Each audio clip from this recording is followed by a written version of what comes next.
صلی علی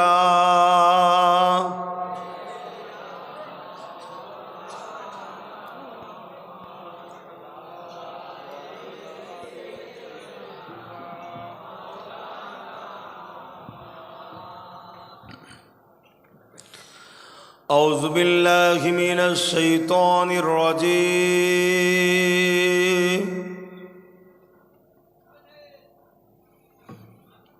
بسم اللہ الرحمن الرحیم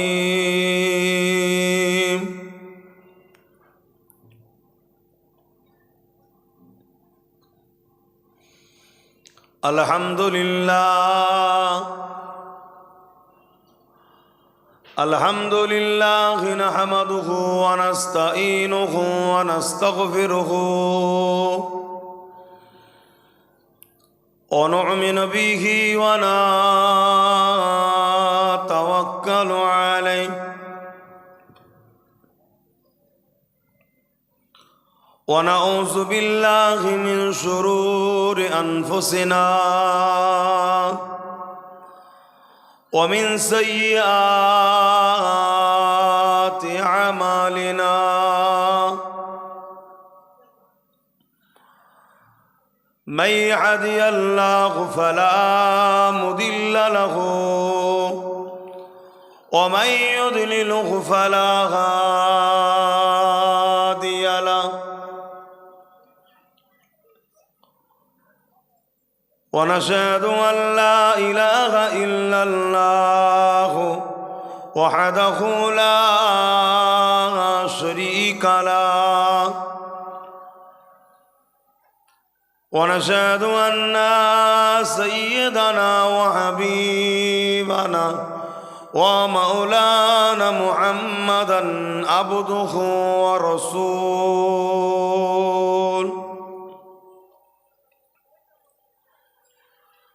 أما بعد فيا أيها الحاضرون رحمكم الله قال الله تعالى في كلام المجيد والفرقان الحميد إن الله وملائكته يصلون على النبي يا أيها الذين آمنوا صلوا عليه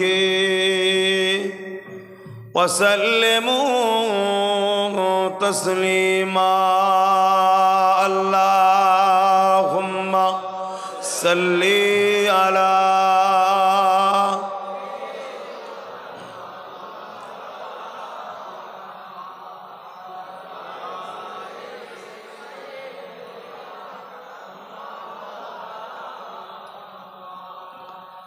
شاداغ محشر میں لبائی لبائی جہاں امتوں نے پکارا محمد شاداغ محشر میں لبائی لبائی جہاں امتوں نے پکارا محمد ہمیں جان و دل سے پیارا محمد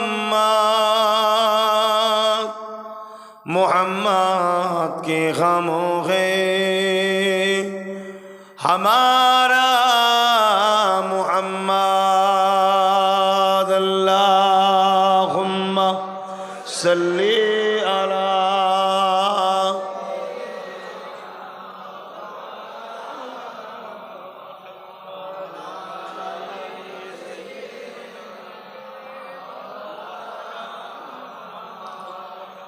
کلمہ لا الہ ইল্লাল্লাহ লা ইলাহা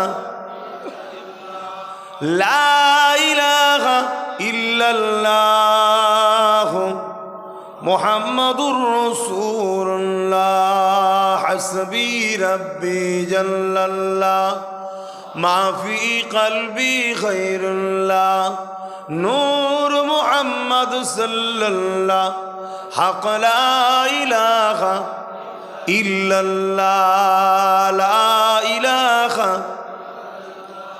লা ইলাহা ইল্লাল্লাহ মুহাম্মাদুর রাসূলুল্লাহ আল্লাহুম্মা সাল্লি আলা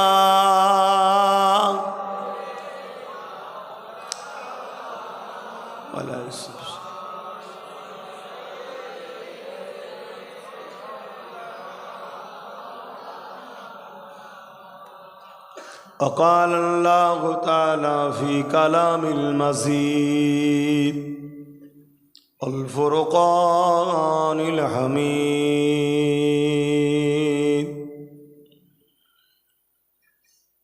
لقد كان لكم في رسول الله أسوة حسنة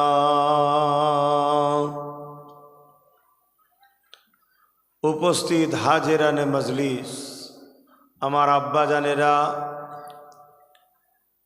আমার নজওয়ান তরুণেরা, যুবকেরা, পর্দার আড়ালে আমার আম্মা বোনেরা, ওলামা হজরত, হাফেজে কোরআন, নামাজি, মুত্তাকি ইমাম সাহেবগণেরা, ছোট ছোট বাচ্চারা, এই পৃথিবীতে হাজারো ধর্ম আছে। যে যার ধর্ম করে, যার যেটা বিশ্বাস সেটা নিয়ে আছে। আসার সময় দেখছিলাম দেগঙ্গা বাজারে একটা ধর্মের ভাইয়েরা, তারা তাদের ধর্মের কাজ করছে, যার যেটা বিশ্বাস। আমি পক্ষে বিপক্ষের কোনো আলোচনায় যাচ্ছি না। ভুল ঠিক জবাব আল্লাহর কাছে আমাকেও দিতে হবে, সবাইকে দিতে হবে। আমাদের বিশ্বাস, আমাদের ধর্ম, আমাদের পথ, আমাদের জীবন ব্যবস্থার রাস্তার নাম হলো ইসলাম। খোদার কাছে শুকরিয়া আদায় করি, আল্লাহ আমাকে ইসলামের ঘরে, ইসলাম ধর্মের উপরে আল্লাহ আমাকে জীবন যাপন করার জন্য নসিবে রেখেছে, তাই বলি আলহামদুলিল্লাহ। কেন? ইন্না দীনা ইনদাল্লাহিল ইসলাম। আল্লাহর কাছে মনোনীত পছন্দনীয় ধর্মের নাম হলো ইসলাম। জোরে বলুন সুবহানাল্লাহ। কিন্তু দুঃখের বিষয় এটা, পুরো পৃথিবী জুড়ে নতুন করে আবার একটা অপশক্তি মাথাচাড়া দিয়েছে, যাদের বক্তব্য ইসলামকে মুছে দেব। তাদের বক্তব্য কোরআনের সঙ্গে বেইজ্জতি করব বা করছে, চেষ্টা চালাচ্ছে আল্লাহর বিরুদ্ধে, রসুলের বিরুদ্ধে, দিন ইসলামের বিরুদ্ধে। এই অপশক্তি মাথাচাড়া দিয়েছে। এটা আজকে নতুন নয়, এরকম প্রায় সময় একদল অপশক্তির মাঝে মাঝে শখ যায় ইসলামকে মিটিয়ে দেব। আর যারা এই স্বপ্নটা দেখে, তাদের একটা ফুসকুরি মিটাবারও কিন্তু ক্ষমতা নাই। তারা স্বপ্ন দেখে আল্লাহর দিনকে মিটিয়ে দেব। এটা বড় হাস্যকর। কিন্তু বিষয়টা এটাই, যেমন প্রবাদ বাক্য আছে একটা, গাছ না হলে গাছকে কাটতে পারে না। তো ইসলামকে মিটাবার যে শক্তি চেষ্টা করছে, ওই শক্তি এত বড় সাহস নিবার বা কথা বলার পিছনে খুব গভীরভাবে যদি দেখা যায়, একদল মুনাফিক মুসলমানদের হাত আছে, তাই বলার সাহস পাচ্ছে না। এ সাহস যারা নিয়েছে তারাই মিটে গেছে ইতিহাস। আজকেও যারা নিচ্ছে তারাও কিন্তু খুব ভালো করে জানে নমরুদ শখ করেছিল আল্লাহর সঙ্গে যুদ্ধ করবে। আপনারা হয়তো অনেকে শুনেছেন নমরুদের সিংহাসনকে ক্ষুধার্ত শুকনির সঙ্গে বেঁধে দিয়েছে। ইব্রাহিম আলাইহিসসালামকে নমরুদ বলল, যাও তোমার আল্লাহকে বলো আমি লড়াই করব। তো অনেক বড় কথা, আমি মূল জিনিসটা বুঝাচ্ছি। ইব্রাহিম আলাইহিসসালাম বিরাট ময়দানে হাজির হলেন, নমরুদও হাজির হলো। নমরুদ ওই সিংহাসন নিয়ে উঠছে, অনেক ওপরে অনেক ওপরে অনেক ওপরে উঠে যাচ্ছে। উঠার পরে তীর নিক্ষেপ করছে। ওই তীরেতে আল্লাহ মাছের রক্ত লাগিয়ে দিয়ে পাঠিয়েছে। তীর দেখে নমরুদ বড় খুশি, দেখো ইব্রাহিম তোমার আল্লাহকে আমি মেরে দিয়ে এসেছি। নাউজুবিল্লাহ বলেন। ইব্রাহিম নবী জানে পাগল পাগলামি কেটে যাবে এক্ষুনি এসে। আমরা হলে হয়তো হতভম্ব হয়ে যেতাম যে সত্যি আল্লাহকে মেরে দিলেন নাকি, কেন আমাদের তো ইমান দুর্বল। হায় হায় হায়, আল্লাহ পাকের পাওয়ার কি। একটা তুফান আসছে বলছে, কতটা কি ঘটবে আল্লাহ ভালো জানে।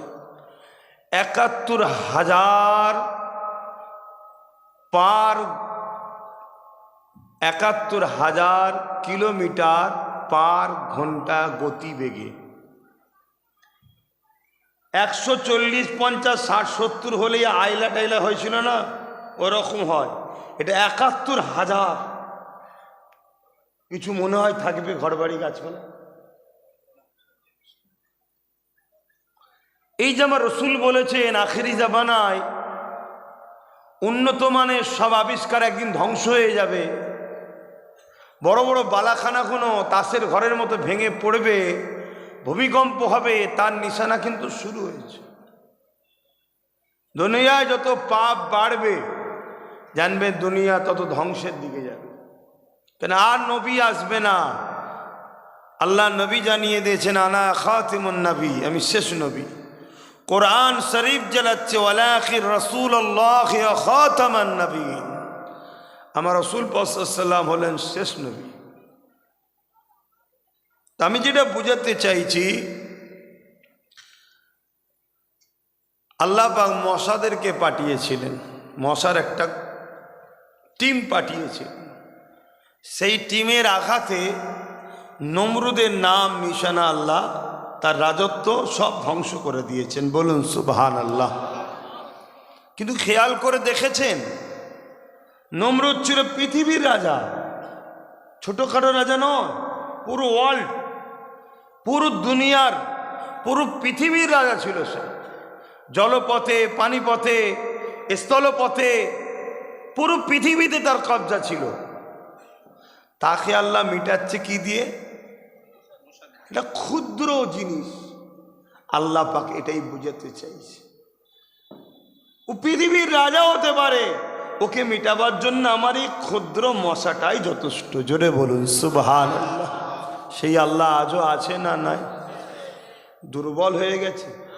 নাউযুবিল্লাহ মিন যালিক। লা হাওলা ওয়ালা কুওয়াতা ইল্লা বিল্লাহিল আলিয়্যিল আযীম। তিনি শাইউন কাদির, তিনি সর্বশক্তিমান।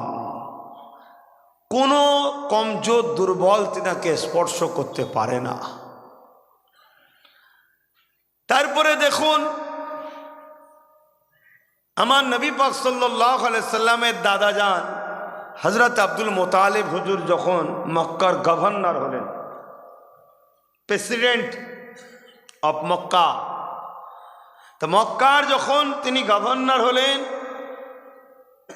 এই সময়েতে একটা লোক বাহির হলো, আবরাহা বাদশাহ, নাম শুনেছেন অনেকে। খ্রিস্টান বাদশাহ ছিল, বড় অহংকারী। সবাই কাবায় যায়, তওয়াফ করে। দ্বীনে ইব্রাহিমের ওপরে তখন মানুষ ছিল। তখন মানুষ কিসের ওপর ছিল? দ্বীনে ইব্রাহিম সাল্লামকে অনুসরণ করত। এটা দেখে আবরাহা বাদশার বড় রাগ হলো। আরে মক্কায় কি আছে? সবাই যায় ওখানে। বলছে ওখানে একটা ঘর আছে যেটাকে বাইতুল্লাহ, আল্লাহর ঘর বলা হয়। আজ যেমন আমার দেশের কিছু মাতাল কাবার সঙ্গে বিভিন্ন জায়গার তুলনা করছে, বিভিন্ন উৎসবের তুলনা কাবার সঙ্গে করছে। এরা মাতাল না গাঁজা খর বুঝা বড় মুশকিল। আরে গাঁজাও যদি খায় তো পাই কোথা থেকে? কথা বুঝাস? তো এই আবরাহা বাদশা বললো ঘরটা কি খুব ভিআইপি? বলছে না, কালো পাথরের। আবরাহা বিশাল দামি দামি পাথর জড়ো করে ঘর বানালো। আবরাহা জানে না যে ঘরটা পাথরের, দেখতে কেউ যায় না। ঘরটাকে আল্লাহ বলেছে আমার ঘর, তাই মানুষ দেখতে যায়। জোরে বলুন সুবহানাল্লাহ। কাবার দিকে আমাদের টান নয়, কাবা আল্লাহ বলেছে আমার, তাই টান। যদি আল্লাহ কাবাকে না বলে তোমার ঘরের কোনো মসজিদ, সবই তো আল্লাহর ঘর, যদি বলতে এটা আমার হারাম, তাহলে এর উপরে মানুষের টান হতো। তো আবরাহা এই যে ঘর যখন করেছে, আর মক্কার একটা কোরাইশ ছেলে, যুবক ছেলে শুনতে পেয়েছে যে আবরাহা কাবার পরিবর্তে একটা ঘর করছে, পুরো দুনিয়ার মানুষকে মিলন মেলার নামে দাওয়াত দিচ্ছে। আমার দেশে মিলন মেলা হয়, দেখবেন এসব আবরাহার স্টাইল। মিলন মেলা, সবাই আসবে, কথা বুঝে আসছে, সবাইকে ডেকে কালচার হবে আবরাহার, তাদের কালচারটা শিখাবে, তাদের ধর্মকে প্রমোট করার একটা প্ল্যান। আমরা বোকা সরল প্ল্যান মুসলমানও সেখানে ভিড় করি যেখানে শিরক হয়। তা আবরাহা এই সবাইকে যে হাজির করার জন্য চেষ্টা করলো। তা কালকে ঘর উদ্বোধন করবে, আর আজকে ওর মধ্যে একটা কোরাইশের ঘরের ছেলে, বদমাইশ যুবক ছেলে, যে আল্লাহর ঘরের সঙ্গে পাল্লা দিচ্ছিস, এরকম একটা চ্যাংড়া থাকে তো নাকি, আজকালও আছে। সে যে এখন ঘরের মধ্যে পটি করে দিয়েছে। পটি বোঝেন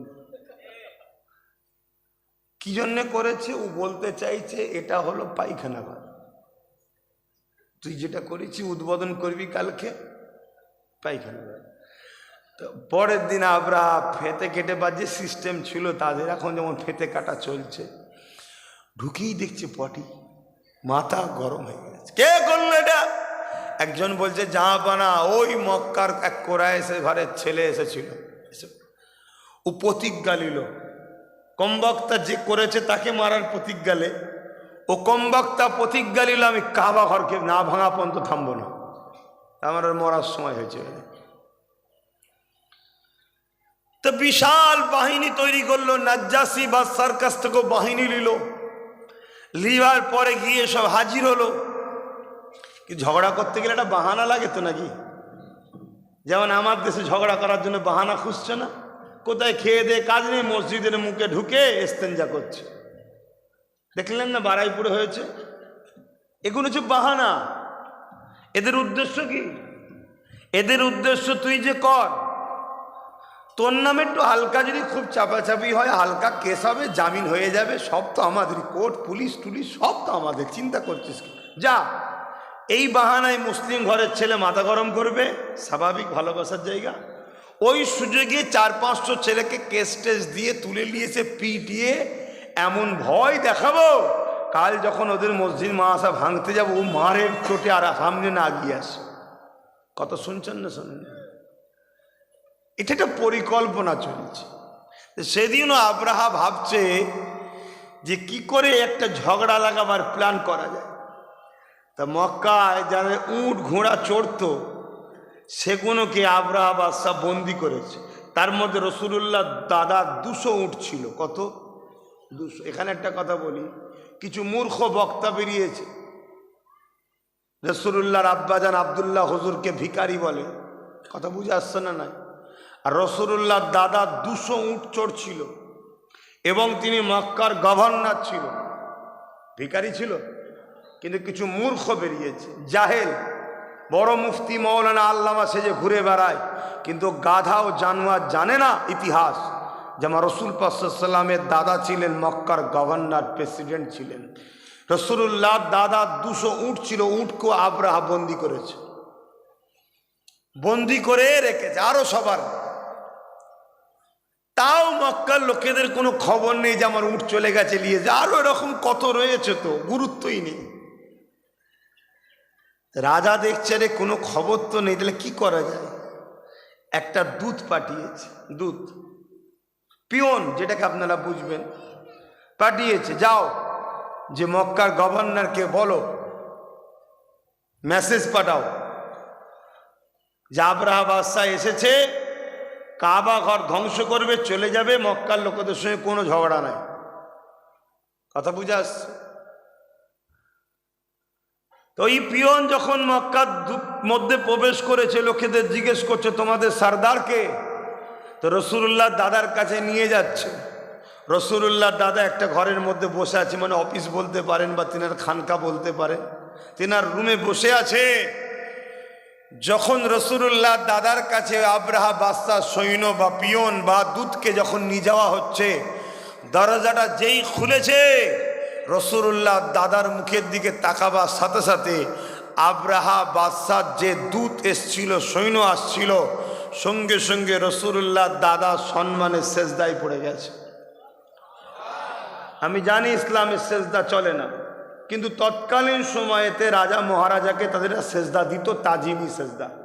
আমার নবী তাজিমি সেজদাকে হারাম করে দিয়েছে, কিন্তু রসুল্লাহ দাদাও সঙ্গে সঙ্গে বললে, বাবা উঠে সেজদা একমাত্র আল্লাহকে দিতে হবে। জোরে বলুন সুবহানাল্লাহ। তাহলে রসুল্লাহ দাদা ইমানদার ছিল না, ছিল না? হ্যাঁ। আজকে রসুল্লাহর আব্বা আম্মালে প্রশ্ন তোলে একদল বেঈমান। খুব সাবধান। আমি বললাম না, আমাদের ভেতরে কুরুলের কাজ গাছ কাটা, কিন্তু কাঠ যদি না সাথ দেয় কুরুল পারবে? তা ইসলাম বিদ্বেষীদের কাজ ইসলামকে মিটানো, ওটা ওদের কাজ, কিন্তু কোনোদিন পারবে না যদি আমাদের ভেতরের গাদ্দারগুলো ওদের সাথ না দেয়। আমাদের ভেতরের গাদ্দার হচ্ছে এরা, যারা বলে রসুল্লাহর আব্বা আম্মা সম্বন্ধে প্রশ্ন তোলে, মুসলমান ছিল না, ছিল না। আরে নবীর দাদা কত বড় আল্লাহ প্রেমিক ছিল দেখুন, সে সম্মানের সেজদা নিল না, সে বলল ওটো মাথা একমাত্র আল্লাহর কাছে নত করতে হয়। জোরে বলুন সুবহানাল্লাহ। আবরাহা বাদশার ওই যে সৈন্য এসেছিল দূত, সে বলতে লাগলো, আমাকে আবরাহা বাদশাহ পাঠিয়েছে, কাবা ঘর ভাঙবো, আমরা চলে যাব, অন্য কোনো ঝগড়া নাই, আপনারা যেন বাধা হয়ে দাঁড়াবেন না।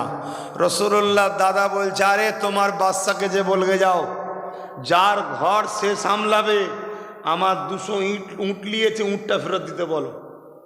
যার ঘর সে সামলাবে, আমারটা আমায় দাও, ঘরের মালিক ঘর বুঝে নেবে। ঘর কার? আল্লাহর। ও ভাবছে আজান হচ্ছে, আপনার জন্য হয় না? আচ্ছা, আজান হয়ে যায়।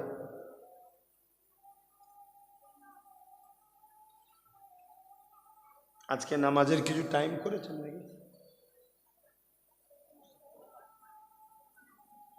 আচ্ছা, এখানে আল্লাহুম্মা সাল্লি আলা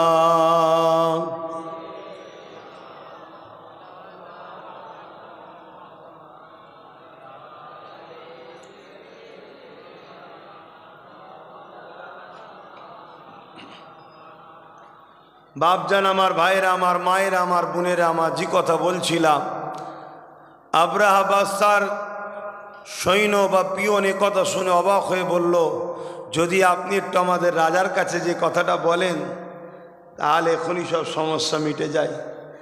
আমার নবী পাক সাল্লাল্লাহু আলাইহি ওয়াসাল্লামের দাদা গেলেন, আবরাহা বাদশাহ তাঁবুর মধ্যে বসে আছে।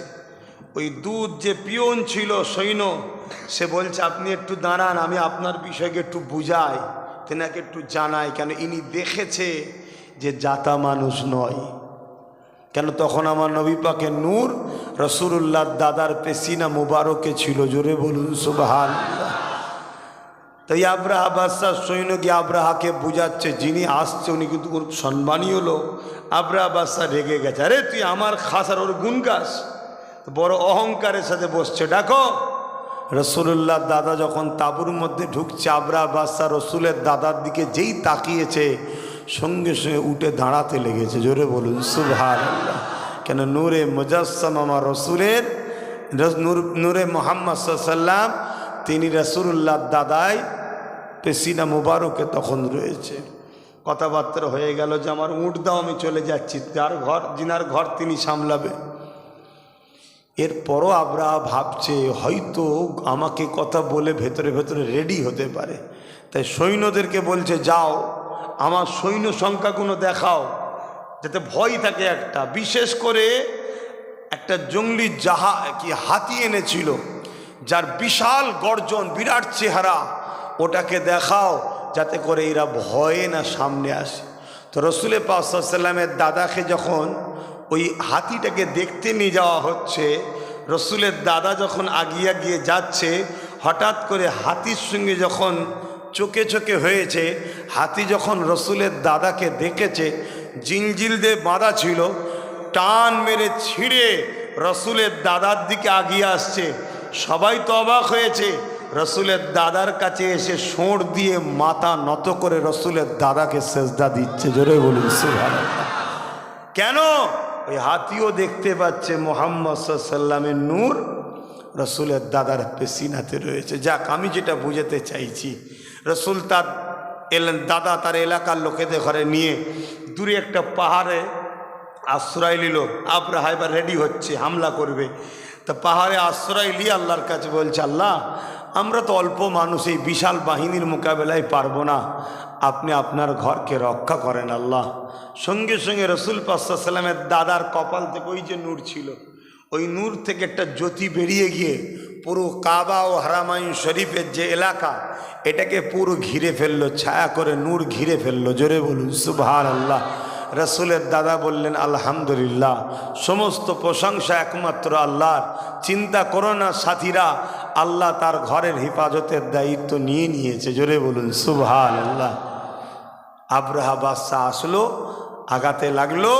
আল্লাহ আবাবিল পাখিকে পাঠালেন, দুই ডানাতে দুটো ছোট ছোট পাথর, বগলে মুখে একটা পাথর, তিনটে তিনটে করে পাথর ফেলছে। যেখান দিয়ে যাচ্ছে বারুদের মতো কাজ হচ্ছে, গলে গলে গলে গলে বাষ্ট হয়ে যাচ্ছে।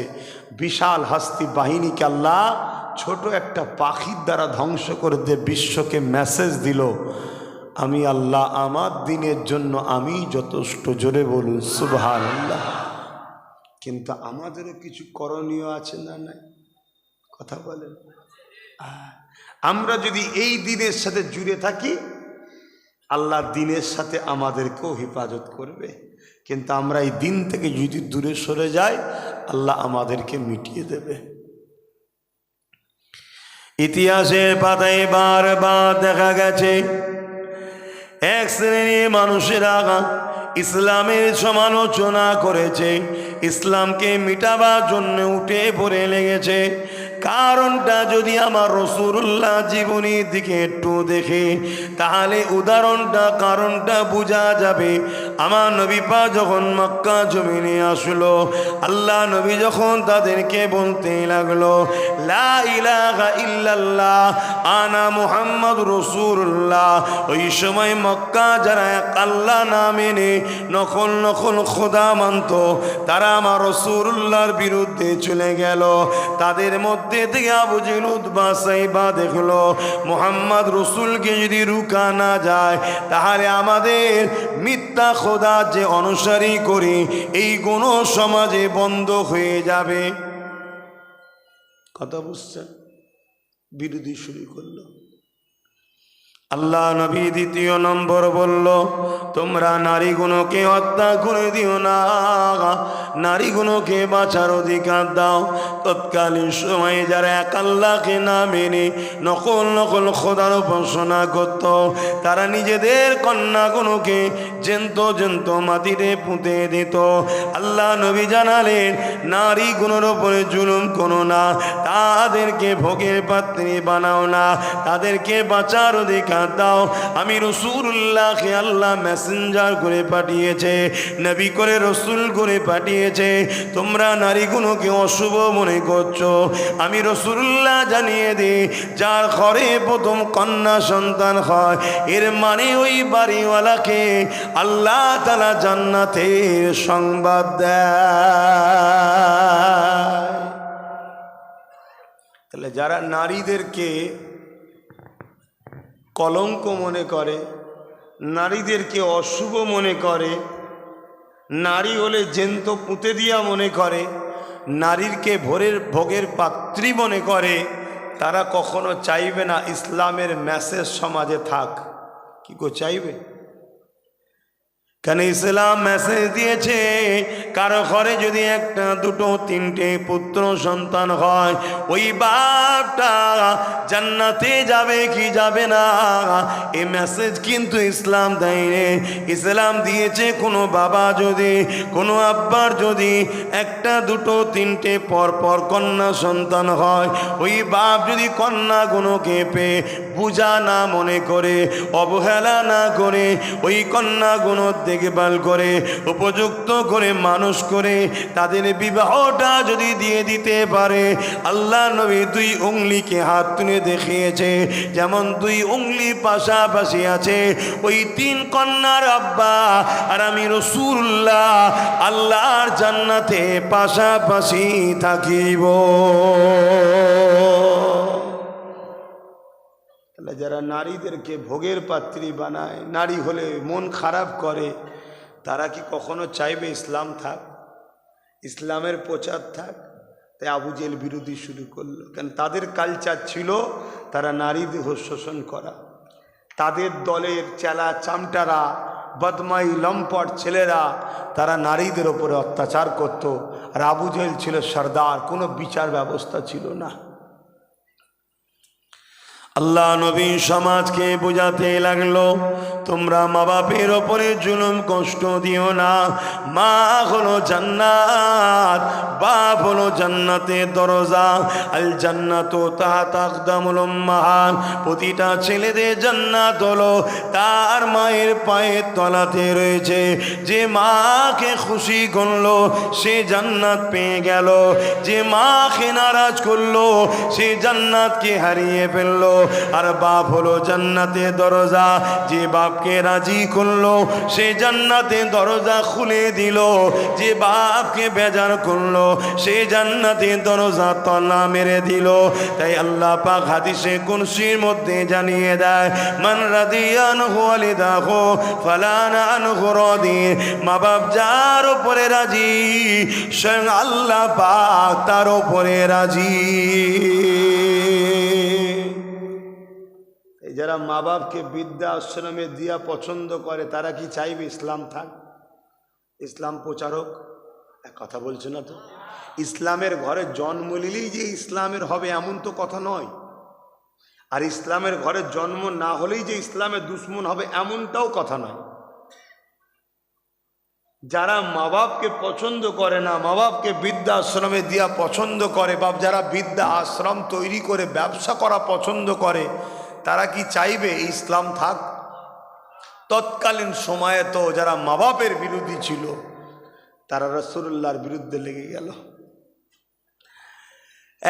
এক কথায় আল্লাহ নবী যখন ইনসাফের কথা বলে, যারা বেইনসাফির পক্ষে ছিল, আবু জেহেল, উতবা, সাইবা, তাদের চালা চামটা গুন্ডা বাহিনী সবাই আমার রাসূলুল্লাহর বিরুদ্ধে লেগে গেল। আল্লাহ নবী গরিবের পক্ষে কথা বলল, যারা গরিবদেরকে শোষণকারী ছিল তারা আমার রাসূলুল্লাহর বিরুদ্ধে লেগে গেল। আল্লাহ নবী এতিমের হকের কথা বলল, যারা এতিমদেরকে বঞ্চিত করত তারা আমার রাসূলুল্লাহর বিরুদ্ধে লেগে গেল। আল্লাহ নবী নাই সত্য ইনসাফ ইনসানিয়া মানবতার কথা যখন বলতে লাগলো, যারা আমার রাসূলুল্লাহর বিরুদ্ধে তারা লেগে গেল, যারা মানবতাকে ধ্বংস করে দিয়ে সন্ত্রাস জঙ্গল রাজ তৈরি করে দিয়েছিল। এ যুবকেরা, তরুণীরা, বাপেরা, আজও পৃথিবীর জমিনে যারা মানবতার বিরুদ্ধে, সভ্যতার বিরুদ্ধে, ইনসাফের বিরুদ্ধে, ইনসানিয়াতের বিরুদ্ধে, এতিম গরিব অসহায়দেরকে যারা জুলুম করতে পছন্দ করে, গরিবের হক যারা দিতে চায় না, তারাও আজকের দিনে রাসূলুল্লাহকে তো আর পাচ্ছে না, নবীর দ্বীনকে মিটাবার জন্য উঠে পড়ে লেগেছে। খেয়াল করে দেখুন, চতুর্দিকে তাকিয়ে দেখুন।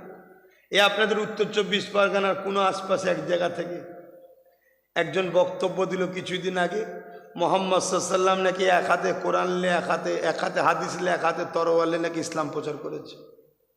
দেখেছেন না? দেখেন খরচলে খবরলে দেখুন, ও লোকের চরিত্র ভালো না। কিছুদিন আগে মিডিয়াকে ধরে টানাটানি করছিল। এই রকম 2 নম্বর যত লম্পট বদমাইশ গুণ আছে সব ইসলামের বিরুদ্ধে, নবীর বিরুদ্ধে। একটা ভালো লোক দেখাতে পারবেন না, সভ্য ভদ্র নম্র মানুষ ইসলামের বিরোধী করেছে। মানা না মানা পরের কথা ভাই, সবার কপালে হিদায়েত হয় না, কিন্তু বিরোধী করেনি। আপনি দেখাতে পারবেন যারা বড় বড় মহামনীষী এসেছিল, আমার দেশের মহানায়করাও ছিল বিভিন্ন ধর্মের, কেউ ইসলামের বিরোধী করেছে দেখাতে পারবেন না। যত দাগি 2 নম্বর চরিত্রহীন বদমাইশ লম্পট এরা ইসলামের বিরুদ্ধে। কেন? ইসলাম মদের বিরুদ্ধে।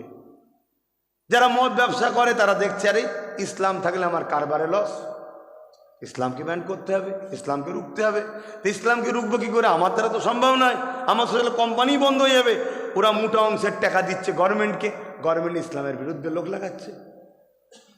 কথা বুঝছেন না? বুঝছেন না? কিন্তু আমি আপনাদেরকে আবার বলে যাই, ইসলামের বিরুদ্ধে যুগে যুগে যারাই লেগেছে আল্লাহ তাদেরকে মিটিয়ে দিয়েছে। ইসলাম ছিল, আছে, সবে কিয়ামত পর্যন্ত থাকবে।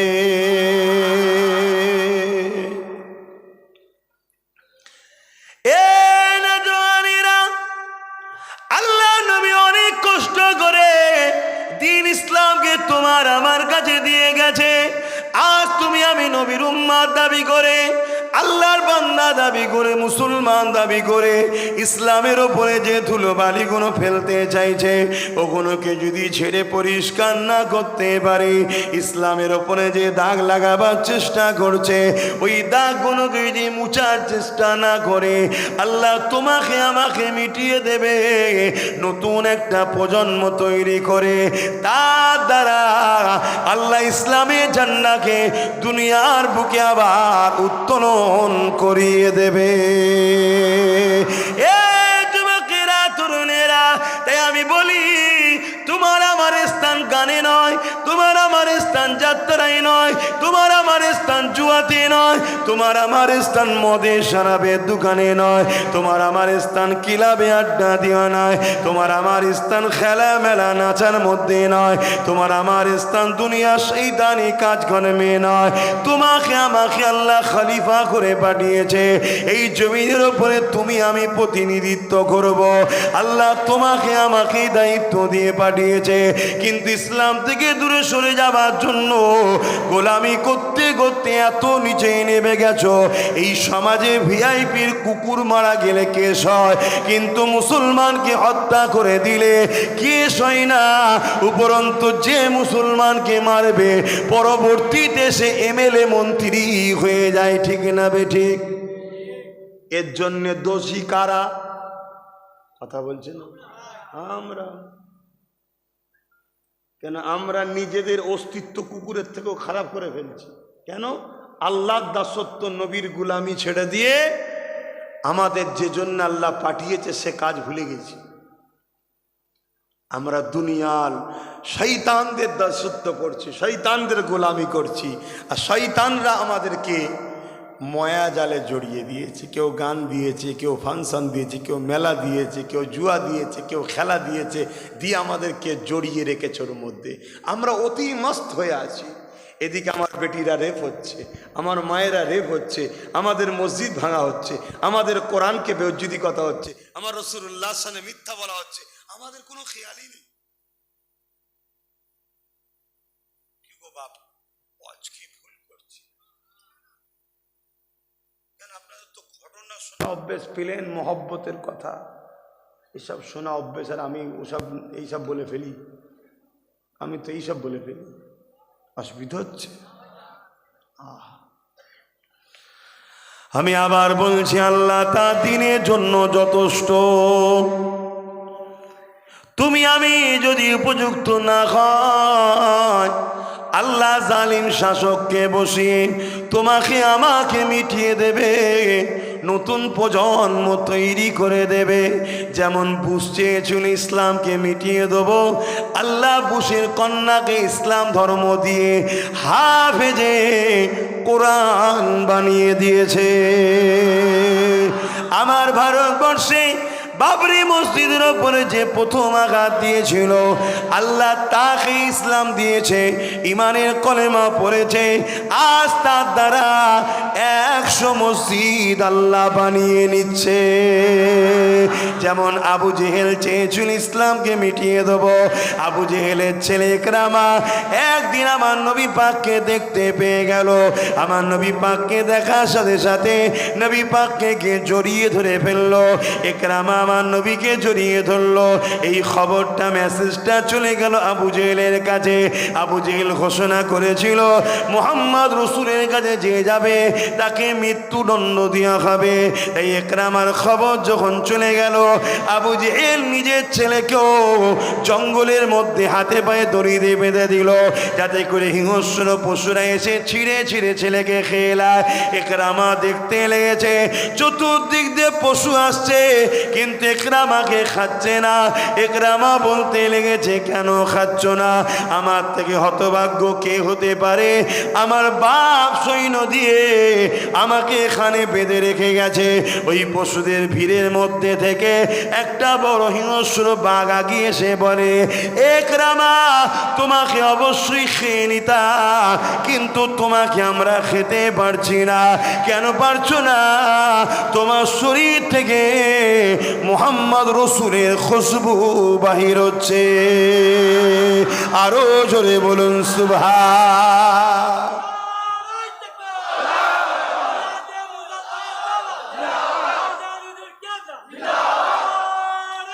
আল্লাহ ইমান তখনও কিন্তু আনেনি। ইকরামা তখন ইসলাম কবুল করেনি, বাপের দিকেই ছিল, কিন্তু রসুলকে দেখেছে সম্পর্কে পাড়ার ভাই হয়। আমার নবীকে তো কেউ ভাই বলে ডাকলে বিয়াদবি হবে, শুনছেন তো? ইমান চলে যেতে পারে, কিন্তু বাস্তবটা বলছি, সম্পর্কে আবু জেহেল পাড়া সম্পর্কে চাচা হয়, রসুলের আত্মীয় তো হয় না। সেই সূত্রে ইকরামা রাসূলুল্লাহ পাড়া সম্পর্কে কে হয়? ভাই হয়। ইকরামা ভাই হয়। তা দেখেছে ভাই কি, আর আমার নবী পাক সাল্লাল্লাহু আলাইহি ওয়াসাল্লাম কিন্তু আল্লাহ কি নিয়ামত করেছিলেন। ইউসুফ নবীকে দেখে মিশরের নারীরা আঙুল কেটেছে। আরে ইউসুফ নবীর যা রূপ দেখছো তার থেকে হাজারো গুণ বেশি আমার মোহাম্মদ রসুলকে দেখতে সুন্দর। জোরে বলেছে, দেখে গিয়ে জড়িয়ে ধরে ফেলেছে। এই মেসেজ নিয়ে শাস্তি দিয়েছে।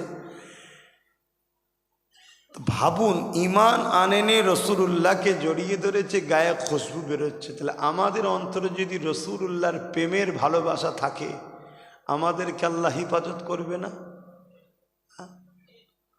আর যারা নবীর হবে তাদেরকে কেউ কিছু করতে পারবে না। কথা বুঝে আসছে? এই জায়গায় একটা কথা এসেছে, একটু বলে দিয়ে যান। কেন আমরা হলাম মুজাদ্দিদ জামান দাদা হুজুরের ভালোবাসার মানুষ, তাই তো নাকি? দাদা হুজুরের সিলসিলার ওপরেই আছেন তো নাকি? এখন তো সব অনেক আটল খল বেরোচ্ছে, এখানে দল, এখানে দল, এখানে দরবার, ওখানে দরবার। উদ্দেশ্য একটাই, এই বিরাট সিলসিলাটাকে টুকরো টুকরো করো। এদের পিছনে কিন্তু ইসলামের দুশ্মনদের অর্থ আছে, এদের সঙ্গে ইসলামের বিদ্বেষদের সাথ আছে। উদ্দেশ্য হলো মুসলমান একতা না হয়ে থাকতে পারে। কেন? একতা হয়ে থাকলে শক্তি কম হবে না বেশি হবে?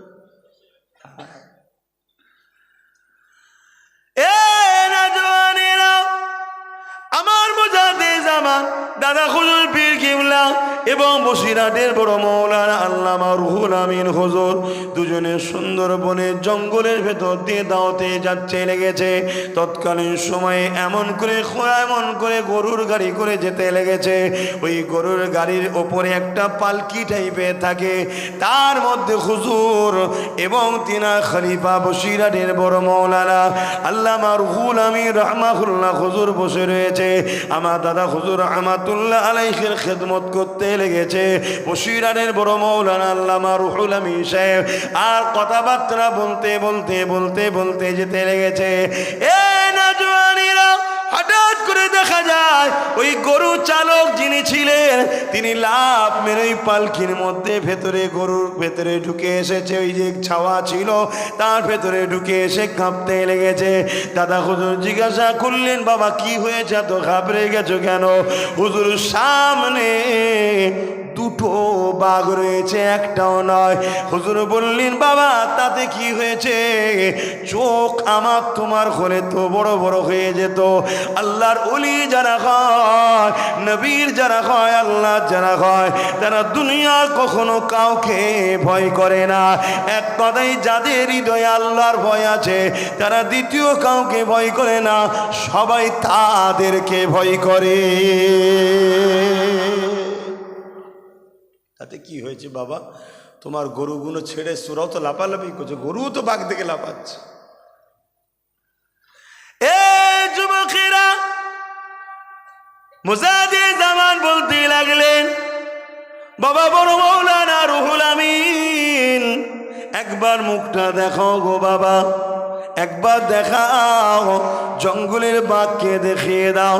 তারা যদি বাঘ হতে পারে, আল্লাহ পাক আমাকেও ইলমের বাঘ দিয়েছে, তাদের গায়ে যদি ক্ষমতা থাকতে পারে, আল্লাহ আমাকেও যাকে দিয়েছে এর কাছেও রুহানি ক্ষমতা আল্লাহ দিয়েছে। বাবা রুহুল আমিন একবার মুখটা দেখিয়ে দাও বাবা। পর্দাটা যেই সরালো, রুহুল আমিন সাহেবের মুখটা যেই বার করলো, বাঘ দুটো দুদিকে লেজে লাড়াতে লাড়াতে চলে গেল। সত্যি যেন মনে হয় ওই বাঘ দুটো একবার দেখার জন্যই হয়তো এসেছিল। আরো জোরে বলুন সুবহান। আল্লাহর ওলিদের ক্ষমতা কে দেয়? সুফি আব্দুল মোমেন সাহেব হুজুরের নাম শুনেছেন? দাদা হুজুরের খলিফা ছিলেন, অন্য ধর্মের মানুষ ইসলাম কবুল করলেন। উনি যখন জঙ্গলে গেলেন, ওনার কিতাবের মধ্যে লেখা আছে এটা বাঘ আস্তে আস্তে আগিয়ে আসছে ওনাকে খাবে বলে। উনি তখন প্রথম প্রথম যাচ্ছে সব, তখন ওনার জবান দিয়ে বেরোতে লাগলো, শোনো, তুমি যদি আমাকে যদি আল্লাহ তোমার রিজেক্ট করে রাখে অবশ্যই তো তুমি খাবে, তবে আমি জঙ্গলে এমনি এমনি আসিনি, আমার পীর জাবানার মুজাদ্দিদ আবু বকর সিদ্দিক হুকুম করেছে, আমি আল্লাহর জিকিরে মশগুল, আল্লাহকে ধ্যানে জিকির করার জন্য এসেছি। কিতাবের মধ্যে লেখা আছে পুষা বিড়াল দেখবেন আমাদের গা ঘষে না, ওরকম গা ঘষে এসে সুফি আব্দুল মোমেন সাহেব হুজুরের পাশে বসে যায়। জোরে বলুন সুবহানাল্লাহ। এই জায়গার পাওয়ার বাড়াও, সিনার পাওয়ার বাড়াও। আর সিনার পাওয়ার দুটো জিনিসে হয়, আল্লাহর ভয়, নবীর প্রেম ও আদব। জোরে বলুন সুবহানাল্লাহ। এ নওজওয়ানেরা, যাক আমি ওদিকে যাচ্ছি না, আমি যে কথা বলতে যাচ্ছিলাম, ইকরামাকে খেলো না। ইকরামা বড় আশ্চর্য হয়ে গেল। এমন করে যেতে যেতে একদিন আল্লাহ হিদায়াত দিয়ে দিল।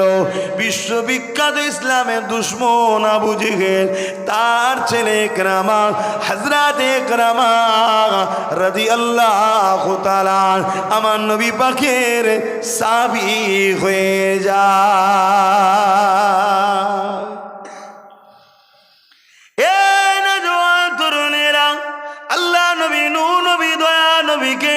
আবু জেহেল রুকা নানা দিকে চেষ্টা করছে, আল্লাহ নবীকে অনেক কষ্ট দিয়েছে। আজ তুমি আমি সহজে ইসলাম পেয়ে গেছে, এই ইসলামের ওপরে দরদ নেই। আমার নবী পাক যখন সিজদায় পড়েছে, আবু জেহেল পচা দুম্বার ফুড়ি পর্যন্ত পিঠে চাপিয়েছে। আমার নবী পাকের জন্য কুয়া খুঁড়ে দিয়ে ওই কুয়ায় ফেলে দিয়ে নবী পাককে চাপা দিবার প্ল্যান করেছে। আমার নবী পাকের রাস্তায় কাঁটা বিছিয়েছে।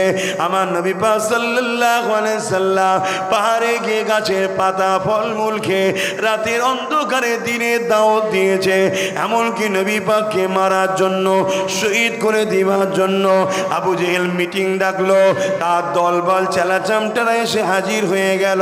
ওইখানে হযরত ওমর ফারুক, তখন হযরতও ছিল না, ফারুক ছিল না, শুধু উমার ছিল। কিন্তু আমি তো শুধু উমার নাম আর নিতে পারবো না, কেননা তিনি আর শুধু উমার নয়, তিনি ফারুকে আজম হয়ে গেছে। সব থেকে বড় অন্যায় আর ন্যায়ের ফারাককারী। কিন্তু তখন তিনি শুধু উমার ছিলেন, কিন্তু আমি তো এইভাবে আর বলতে পারবো না, না, কেন তিনি সম্মানীয়, তেনাকে আল্লাহ অনেক বড় করেছে। কিছু কিছু বিয়াদব আছে, এনাদের সম্বন্ধে নোংরা নোংরা কথা বলে, আমাদের সমাজেই রয়েছে, বড় বড় থাকি সব ওয়াইজিন বলে। মনে রাখবেন, এখনো হলো ইসলামের দুশ্মন। এদের লক্ষ্য একটাই, এই বিয়াদবি কথা বলে উম্মতকে কাফের বানাতে চাইছে। কথা শুনছেন? এরা নামাজ দেবে, রোজা দেবে, দাড়ি দেবে, টুপি দেবে, মসজিদ দেবে, মাদ্রাসা দেবে, এরা সমাজকে বলবে আমরা এত ছাত্র তৈরি করি, সব করি, কিন্তু শয়তান কাফের ও সাহাবাদের দুশ্মন। শুনছেন তো? আহলে রসুলদের দুশ্মন, নবীর দুশ্মন। আর এই উম্মতকে কাফের বানাবার জন্য ওরা কোটি কোটি টাকা পাচ্ছে। কেন?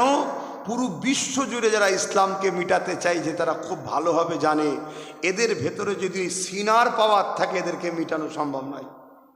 শুনছেন? অতএব সিনার পাওয়ারটা বার করো। তা সিনার পাওয়ার বার করতে গেলে এই প্যান্ট শার্ট পরা সাধারণ লোক পারবে? মৌলী সাহেবরা পারবে? তো মৌলী সাহেবকে পয়সা দাও, দিয়ে বলো নামাজের কথা বলো, রোজার কথা বলো, দাড়ির কথা বলো, হজের কথা বলো, মসজিদ বানাও, মাদ্রাসা বানাও, দান করো, অনেক ভালো ভালো কাজ করো। লোক বলবি তো খুব ভালো লোক, কিন্তু টুকটুক করে শুধু নবীর বিরুদ্ধে একটা একটা করে কথা শেখাও, সাহাবাদের বিরুদ্ধে ছোট বড় কথা বলো, আহলে রসুলদের বিরুদ্ধে ছোট বড় কথা বলো। শুনছেন না শোনেননি? এরা হলো চক্রান্তকারী মুনাফেক। আজ উম্মত শেষ হচ্ছে এই মুনাফেক গাদ্দারদের জন্য। আবার এদের ঘরে দেখবেন কখনো কখনো দুনিয়ায় যারা মসজিদ মাদ্রাসা দিন ইসলামকে মিটাতে চাইছে সেই সব নেতাদের সঙ্গে এদের ঘরে উঠা বসাও দেখতে পাবেন। খেয়াল করে দেখবেন এরা সব টেবিলের তলা থেকে সেটিং করে এই উম্মতকে। এদের একটাই কাজ, বেঈমান বানাও। কেউ যদি দাড়ি চাচে সে ফাসেক, কেউ যদি টুপি না পরে সে সুন্নাত তরক করলো, কিন্তু অস্বীকার তো করেনি। কথা বুঝে আসছে না? না, কেউ যদি কোনো ভুল কাজ করে ফেলে তার জন্য সে পাপী, কিন্তু রাসূলুল্লাহর বিরুদ্ধে ছোট বড় কথা বলে ফেললে বা ওই কথাটা শুনে চুপ থাকলে ঈমান চলে যাবে, ঈমান চলে যাবে। খুব সাবধান হন। তো যে কথা বলছিলাম, কি কথা বলতে গিয়ে চলে গেলাম, সমাজে বেঈমান মুনাফিক ভরে যাচ্ছে। কি কথা বলছিলাম যেন? হ্যাঁ, হযরত ওমর ফারুক রাদিয়াল্লাহু তাআলা আনহু, তখন তিনি শুধু উমর ছিলেন, জন যুবক ছেলে, ইয়ং, কারো ধার ধরে নে। আবু জেহেল পর্যন্ত ভয় করত, আবু জেহেলও ভয় করত হযরত ওমর ফারুককে। সব সময় মেজাজে থাকতেন। কি নিয়ামত করেছে হযরত ওমর ফারুককে আল্লাহ। যখন নবী পাকের কাছে এলেন তখনও তিনি সব ভাই তেনাকে ভয় করতেন। কবরে যখন গেছে তখনও তেনার মিজাজ ফেরেশতাদের কাছে আল্লাহ জালালি করেছিলেন। জোরে বলুন সুবহানাল্লাহ। কি সম্মানীয় ব্যক্তি তিনি। যেটা ভাবতেন রাসূলুল্লাহকে বলতেন যে হুজুর এটা বড় খারাপ লাগছে, আল্লাহ জিবরিল পাঠিয়ে আয়াত নাজিল করে দিতেন। জোরে বলুন সুবহানাল্লাহ। আল্লাহ তাকে নিয়ামত আল্লাহ করেছে। একটু বুঝে কথা বলতে হবে, ঠিক তো নাকি গো? তোমরা কি বলছো? বুঝে কথা বলা দরকার তো। তোমরা আব্বাস সিদ্দিকীর জন্য দল করবে না উমর ফারুক হুজুরের জন্য দল করবে? মৌলী সাহেবের পাল্লায় পরে উমর ফারুক হুজুরের জন্য দুশ্মন হয়ে যাও উনি বাপ, তাহলে সব বরবাদ হয়ে যাবে। তো হুজুর বললেন আমি পারবো মুহাম্মদ সাল্লাল্লাহু আলাইহি ওয়াসাল্লামের সের মুবারক ধর থেকে আলাদা করতে। নাউজুবিল্লাহ, আমি পারবো। কি দেবে? জন ছেলে, রক্তের গরু, কি দেবে? এই দেবো, এই দেবো, এই দেবো। আবু জেহেল বলল 200 উট দেওয়া হবে, এটা ইত্যাদি। হযরত ওমর ফারুক বলছে তুমি যা দেবে রেডি করো, আমি যাচ্ছি। কালকে সূর্য উঠবে, মুহাম্মদ রসুল আর উঠবে না। আবু জেহেল খুশি হলো। আবু জেহেল বলছে এটা তো আমারও ইরাদা ছিল। আমি জানি উমার যদি হাতটা তোলে, এই দায়িত্বটা যদি উমার নিয়ে নেয় তাহলে সাকসেসফুল নিশ্চিন্ত। কেন অন্য কারো এই ক্ষমতা নাই।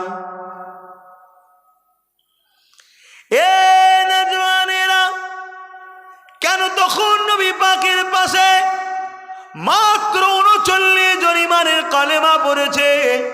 এই 39 জন ইমানের কালেমা পড়েছে। 6 বছর কেটে গেছে। 6 বছর ধরে বুঝিয়ে মাত্র 39 জন সবে হুজুরের কাছে এসেছে।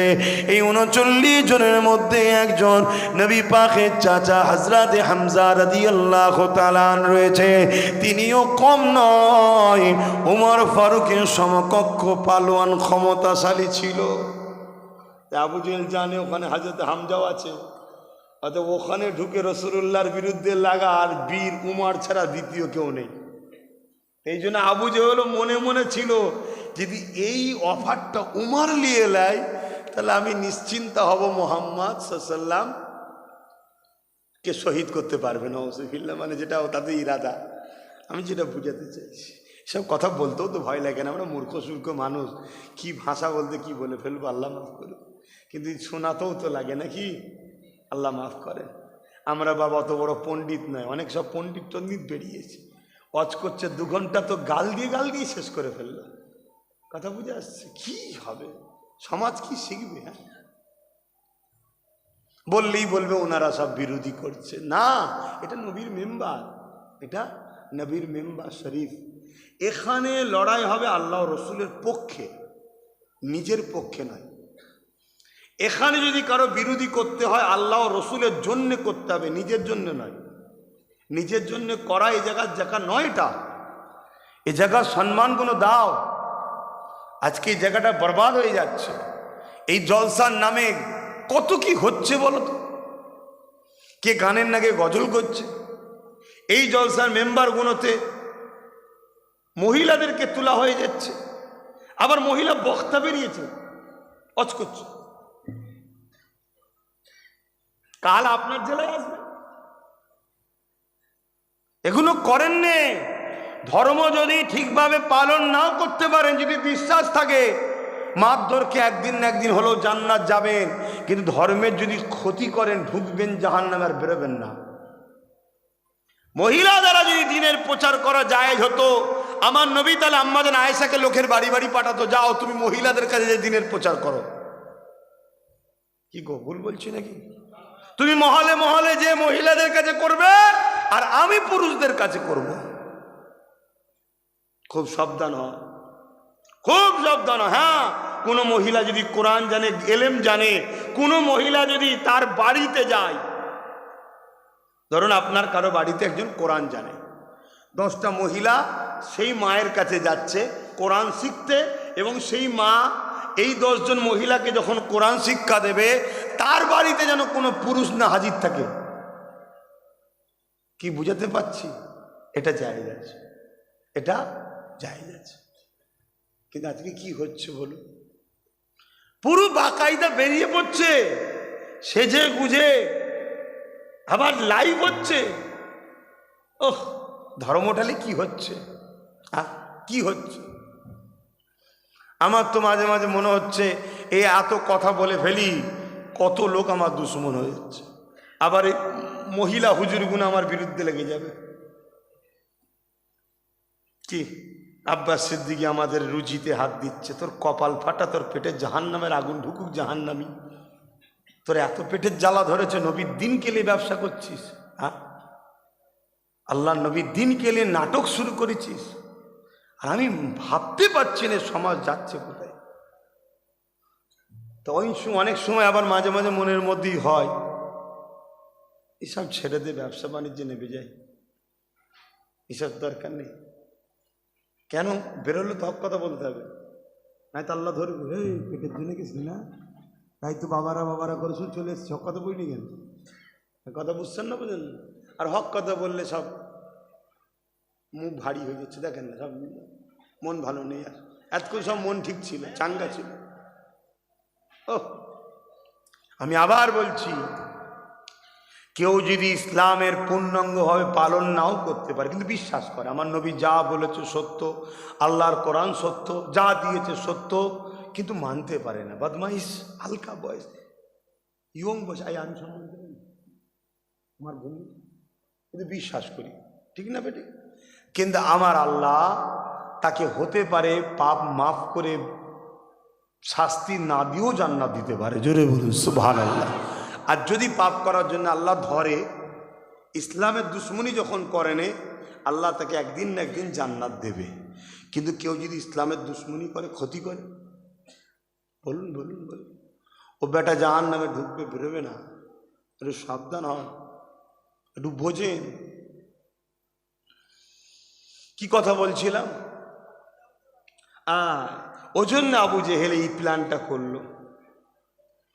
আবু জেহেল বলতে লেগেছে, ওমর 39 জন হয়ে গেছে, ওমর রুখতে হবে, রুখতে হবে। আমরা যে মানুষকে নকল খোদা দিয়ে তাদের উপাসনা করিয়ে মানুষের প্রভু সেজে বসে রয়েছে, মানুষকে আমাদের গোলাম বানিয়ে রেখেছে, মানুষকে আমাদের কৃতদাস দাসী বানিয়ে রেখেছে, মানুষকে কুসংস্কারের মধ্যে রেখেছে, যা বলি মানুষ আমাদের হুকুমের গোলাম হয়ে আছে। এ ওমর, মুহাম্মদ রসুলকে যদি রুকা না যায় তাহলে আমাদের ভণ্ডমির দোকান বন্ধ হয়ে যাবে, আমাদের নকল খোদাগুলো বাতিল হয়ে যাবে, এক আল্লাহর ইবাদত শুরু হয়ে যাবে। এজন্যে উমার যেমন করে হোক মুহাম্মাদকে রুখতে হবে। যেমন করে হযরত ওমর ফারুক তখন বলেছিল, এ আবু জেহেল 39 হয়েছে, 40 আর হতে দেব না। এই জমিনে সূর্য উঠবে, মুহাম্মদ রাসূল আর উঠবে না। ফেরেশতাদের মধ্যে আলোচনা হতে লেগেছে, কি হবে কেন? ওমর বড় সাহসী, ক্ষমতাবান, 39 থেকে 40 হতে দেবে না, ওয়াদা করে যাচ্ছে। আমার আল্লাহ আওয়াজ দিয়ে বলতে লেগেছে, এ ফেরেশতারা, ওমরকে যেতে দাও, যেতে দাও, যেতে দাও। 39 থেকে 40 হতে দেবে না বলেছে, আমি আল্লাহ উমরকেই 40 বানাবো। আমার নবী সাহাবা নম্বর হবে উমর 40। তাহলে যারা ইসলাম মিটাতে চেয়েছে তাদের থেকেই আল্লাহ লোক তৈরি করে নিয়েছেন লাইনে। ইসলাম মিটবে না। তুমি আমি যদি সৌভাগ্যবান হতে পারি, ইসলামের পক্ষে দাঁড়িয়ে যাও, প্রতিটা গ্রামে গ্রামে গ্রামে গ্রামে ইউনিট তৈরি করো, একতা হও। ওপেন বলে যাচ্ছি, আমি ওদের মতো বলবো না যারা আমাদেরকে মারার জন্য বলছে ধারালো অস্ত্র রাখো, বলছে না, বলে না, আমি ওটা বলবো না। আমি বলবো ইউনিট তৈরি হও, ইউনিট তৈরি হয়ে বাচ্চাদেরকে শিক্ষার সুব্যবস্থা করো, এটা বলবো। শিক্ষা দাও, শিক্ষা দাও, শিক্ষা দাও, শিক্ষা দাও। শিক্ষা যদি দিতে পারো অনেক দূর পৌঁছে যাবে। কথা বুঝে আসছে? হ্যাঁ বাবেরা, নজওয়ান তরুণেরা, এইভাবে যুগে যুগে যুগে ইসলামকে যারা মিটাতে চেয়েছে তারা কখনো সাকসেসফুল হতে পারেনি, আগামী তো পারবে না। এ নজওয়ান তরুণেরা, এইভাবে আবু জেহেল অনেক দিক দিয়ে চেষ্টা যখন করতে পারলো না, আমার নবী পাক একদিন হুজরা মুবারকে শুয়ে রয়েছে। আবু জেহেল 40 জন অস্ত্রধারী নিয়ে আমার রাসূলুল্লাহ হুজরা মুবারককে ঘিরে ফেলেছে, উলঙ্গ তরোয়াল নিয়ে ঘিরে ফেলেছে। আল্লাহ পাক জিবরাইলকে পাঠিয়ে দিলে, এ জিবরাইল, আমার হাবিবকে যে বলেন আমার হাবিব যেন হিজরত করে ইয়াসরিব মদিনার জমিনে চলে যায়। আল্লাহ নবীকে ইজাজত দেওয়া হয়ে গেল। নবী পাক হযরতে শেরে খোদা মাওলা আলীকে ডাক দিয়ে বলতে লাগলো, ও হযরতে আলী, আল্লাহর হুকুম হয়েছে আমি হিজরতের উদ্দেশ্যে রওনা হব, তবে তোমাকে একটা কাজ দিয়ে যায়। ও হযরতে আলী, আমার বিছানাতে তুমি শুয়ে পড়ো, আমার চাদরটাকে তুমি ব্যবহার করো। আর হযরতে আলী সকালে উঠবে, ফজরে করে উঠবে, উঠার পরে এই মালগুলো রয়েছে, এই মালগুলো অমুকের অমুকের পৌঁছে দেবে। তার মধ্যে আবু জেহেলেরও মাল রয়েছে, উতবারও মাল রয়েছে, সাইবারও মাল রয়েছে। যারা আমার নবী পাককে শহীদ করতে এসেছে তারাও জানে মুহাম্মদ রাসূল কখনো ইনসায়া পরামর্শ হয় না, মুহাম্মদ রাসূল কখনো আমানত খেয়ানত করে না। তাই তারা তাদের ধন দৌলত গুলো আমার রাসূলুল্লাহর কাছেই জমা রাখতো। কেন? আবু জেহেল জানে যে আমার মালগুলো আমি রাখবো কার কাছে? উতবার কাছে রাখবো, ঝেড়ে দেবে। সাইবার কাছে বউ ছেড়ে দেবে, কেন ওটা জানে আমরা সব চিটিংবাজ। যেমন আমাদের সমাজ এখন দেখছেন না, এ ওকে বিশ্বাস করতে পারছে না, ওকে বিশ্বাস করতে পারছে না, তুই বেশি ইনকাম করেছিস, তুই বলছিস না তুই করেছিস, নিজেদের মধ্যে মারপিট হচ্ছে, দেখছেন না? এই সব আজকের কোয়ালিটি এগুলো। তাই সব মাল নিয়ে যে আমার রসুলুল্লাহর কাছে রাখতেন। তারা জানে মোহাম্মদ রসুল কখনো কারো আমানত খেয়ানত, তারাও জানে মোহাম্মদ রসুল সত্য, কিন্তু মানব না। কেন? মানলে গুন্ডাগিরি হবে না, জুলুম হবে না, জেনা হবে না, ধর্ষণ হবে না, খুন হবে না, লুট হবে না, দাঙ্গা হবে না, নাচ হবে না, এসব বদমাইশিগুলো বন্ধ করে দিতে হবে। আমরা যে মানুষের প্রভু হয়ে বসে আছি, এসব বন্ধ করে দিতে হবে। শুনছেন তো নাকি? ঘুমিয়ে পড়েছেন না খিদে পেয়ে গেছে? আচ্ছা জালে আলহামদুলিল্লাহ, আলহামদুলিল্লাহ। আল্লাহ আমাকে ও আমাদেরকে হেদায়েত করে, বলুন আমিন। বিশেষ করে আমার মা বোনগুলোকে বলুন আমিন। কেন আখেরি জামানা, আখেরি জামানা। আল্লাহ নবী বলেছেন আখেরি জামানায় বাপেরা নিজের মেয়েকে কন্ট্রোল করতে পারবে না, স্বামী স্ত্রীকে কন্ট্রোল করতে পারবে না। তার একটা নমুনা হলো নারীদের হাতে টাকা তুলে দেওয়া। শুনছেন না? শুনছেন? তুমি আমি কত হাদিস পড়ি জানি না, কিন্তু ইবলিস গুণ হাদিসলে সবসময় চর্চা করছে কোন রাস্তায় এদেরকে শেষ করা যায়। তো নবী বলেছে নারীদেরকে তার বাপ তার স্বামী কন্ট্রোল করতে পারবে না, শুনবে না কথা, দিয়ে এদের হাতে টাকা তুলে দে, দেড় তুলে দে, বেরিয়ে যাবে। দেখছেন ইবলিসের লাইন কেমন? এখন কারো যদি মনে ব্যথা হয় যে আপনি ইবলিস বলছেন, ইবলিসের মা রে, কথা বুঝছেন না, বোঝেন না। আর ইবলিসের বাপ ওই দিকে বসে আছে, দুজন দু মাথায় বসে আছে। কষ্ট হচ্ছে? কিচ্ছু করার নেই বাপ। যে আমার আল্লাহর নয়, নবীর নয়, যে আমার মসজিদ মাদ্রাসার দুশ্মন, তাকে বলবো না? কিচ্ছু করার নেই। তাতে আমার থেকে যদি ভালো না লাগে, তুমি ইবলিসকে ভালো লাগে, তা আমার সাথে আসবে না, আমাকে নিয়ে আসবে না, ইবলিসের সাথে থাকো, আর ইবলিসের সাথে জাহান্নামেও দেখা হবে, মানে যাবে তোমাকে নিয়ে। ইনশাল্লাহ আমরা মোহাম্মদ রসুলের সাথে আছি, ওলিয়া উলিয়াদের সাথে আছি। আল মারউ মা মান আহাব্বা, আমরা তাদের সাথেই আল্লাহর জান্নাতে দেখা হবে, বলুন ইনশাআল্লাহ। আরে বলেন না মিয়া ইনশাআল্লাহ। আশা করতে আল্লাহ নিষেধ করেছে? আল্লাহ উপরন্তু বলেছে লা তাখনাতু মির রাহমাতিল্লাহ, আমার রহমতের উপর যারা ভরসা করে তাদেরকে নিরাশ করিনি। আল্লাহর রহমত কি? আল্লাহর রহমত কি? তা আশা করাটা কি? আমি তো বললাম রহমতের উপরে যে আশা করে, তো রহমতটা কি? রহমতটা হলো মুহাম্মদুর রসুল। জোরে বলুন সুবহানাল্লাহ। ভালো তারে ইমান ঢুকাও, আকীদা ঢুকাও। আমরা নবী ছেড়ে দিয়ে বসে আছি, আমার নবী শান কত, আমার নবী পাক সাল্লাল্লাহু আলাইহি সাল্লামের নাম 70 বার যদি মুশকে আমবাদ দিয়ে মুখকে ধুয়ে কুল্লি করে ধরা হয়, তাও হযরতে শেখ সাদি হুজুর বলছেন তাও বিয়াদবি হবে। আমরা তো বুঝাবার জন্য ধরে ফেলি। আল্লাহ মাফ করেন, হুজুর মাফ করে দেন আমাদেরকে, বলুন আমিন।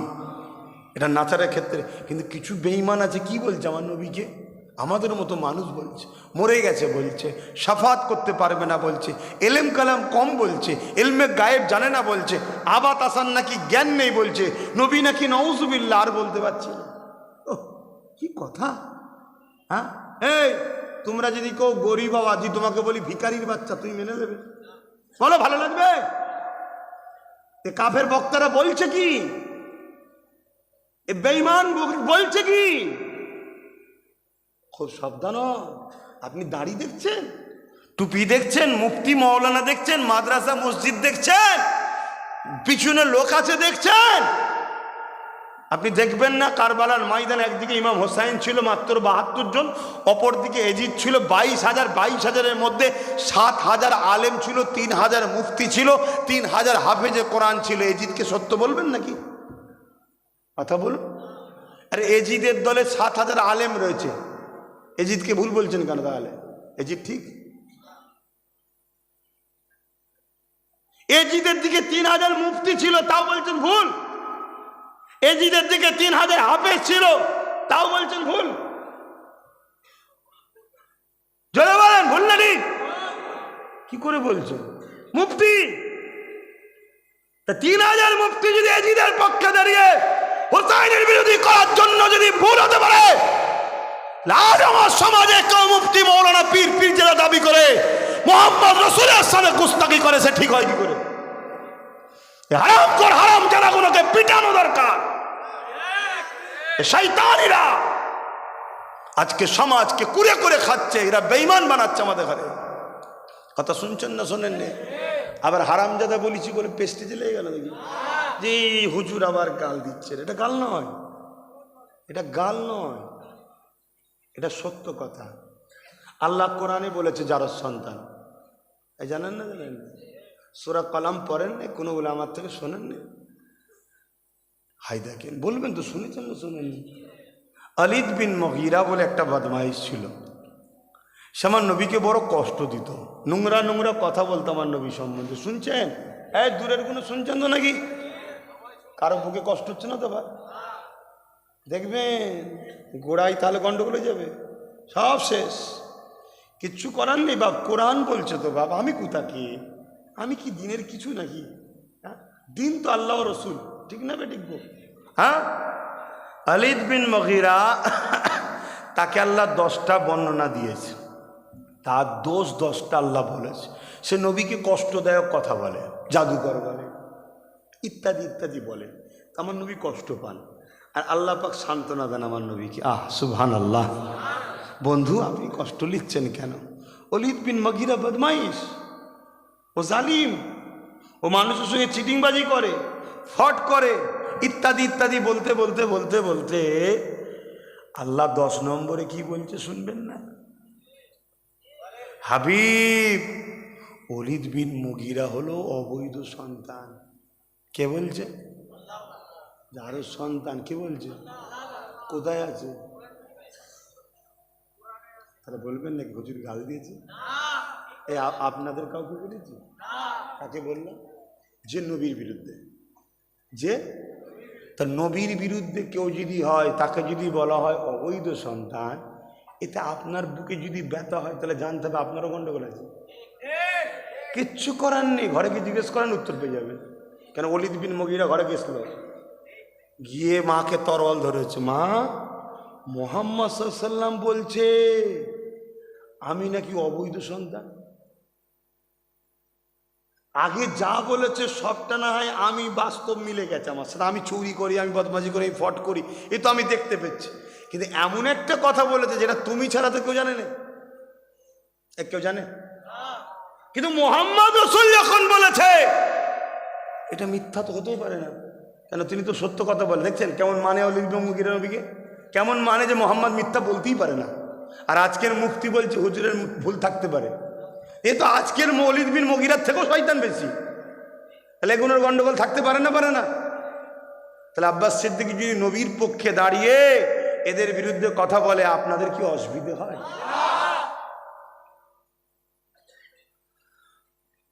মা বলছে বাবা তরোয়ালটা রাখ। বলছে না, বলতে হবে। বলছে তুই যদি সত্যি হালালি হতিস মাকে তরোয়াল ধরতিস। শোন, আর বেশি বলবো না, সন্তান হতে গেলে যেটা প্রয়োজন সেটা তোর বাপের ছিল না। বাধ্য হয়ে সাম্রাজ্যকে টিকাবো বলে একজন দাসের সঙ্গে সম্পর্ক করে তোকে নিয়েছি। কি বলছি শুনছেন? এই সমাজে কত বাপ আছে ব্যবসা বাণিজ্য কাজ কামের জন্য ব্যস্ত থাকে, অনেক বদমাইশ স্ত্রী আছে গোপনে গন্ডগোল করে ফেলে। ছেলে হয়েছে, বাপের শখ গেছে ছেলেকে মুলি সাহেব করবো, মাদ্রাসায় দিয়েছে, হবে না? হবে না? আরে ডাইরেক্ট না হলো আধা হাফেজ আধা মুফতি তো হতে পারে না? পারে না? হ্যাঁ, বাইরের টাকা নিয়ে গ্রুপবাজি করে তুই আমার তকবি দিবি ভালতারে লে। শুনছেন না শোনেন? তার দ্বারা নবীর পক্ষে কাজ হবে না, নবীর বিরুদ্ধে। আপনি মসজিদ দেখছেন, মসজিদ মাদ্রাসা দেখছেন? হ্যাঁ, আমার নবী পাক সাল্লাল্লাহু আলাইহি ওয়াসাল্লাম মদিনা থেকে দ্বীনের প্রচার করতে গেছে, আর এসে দেখছে একটা মসজিদের জেরাত তৈরি করে ফেলেছে। কারা? যারা সাহাবা দাবি করেছিল, কলেমা পড়েছে নবীর হাতে, তারা একটা মসজিদ করে ফেলেছে। কেন? প্রমাণ দিচ্ছে আমাদের এখান থেকে মদিনার নবাবিতে যেতে একটু দূর হচ্ছে, তাই আমরা করেছি। আল্লাহ পাক আমার নবীকে বললেন, হাবিব ওরা মসজিদ করেছে ওখান থেকে মুসলমানদের মধ্যে ফিকশন লাগাবে বলে। কেন? মসজিদে মুসলমান আসবে, অতএব ওটা মসজিদে জেরার আপনার বিরুদ্ধে করেছে, ওটাকে ভেঙে দেন। আমার নবী মসজিদ ভেঙে দিয়েছিলেন। শুনছেন না শোনেন? অতএব আপনার আম মানুষ, আপনারা আম মানুষ, আপনারা মৌলানা দেখলে পায়ের চুমু খান, মাথায় তুলে নাচেন, ভালো মন্দ করে খাওয়ান। কেন? আহা আমি আম মানুষ, ও কোরআন জানে রে। আপনাদের এই খসলতটা খারাপ নয়, ভালো। আলেমদেরকে ভালোবাসা দরকার। আলেমদেরকে ভালোবাসলে কিয়ামতের দিন আলেমদের সাথেই জান্নাতে যাবেন। জোরে বলুন সুবহানাল্লাহ। হাদিস পাকের মধ্যে আছে কিয়ামতের দিন আল্লাহ উলামাদেরকে বলবে, যান আপনাদের ঘরে আমি জান্নাতে যাবার ইজাজত দিলে আপনারা জান্নাতে চলে যান, ময়দানে থাকতে হবে না।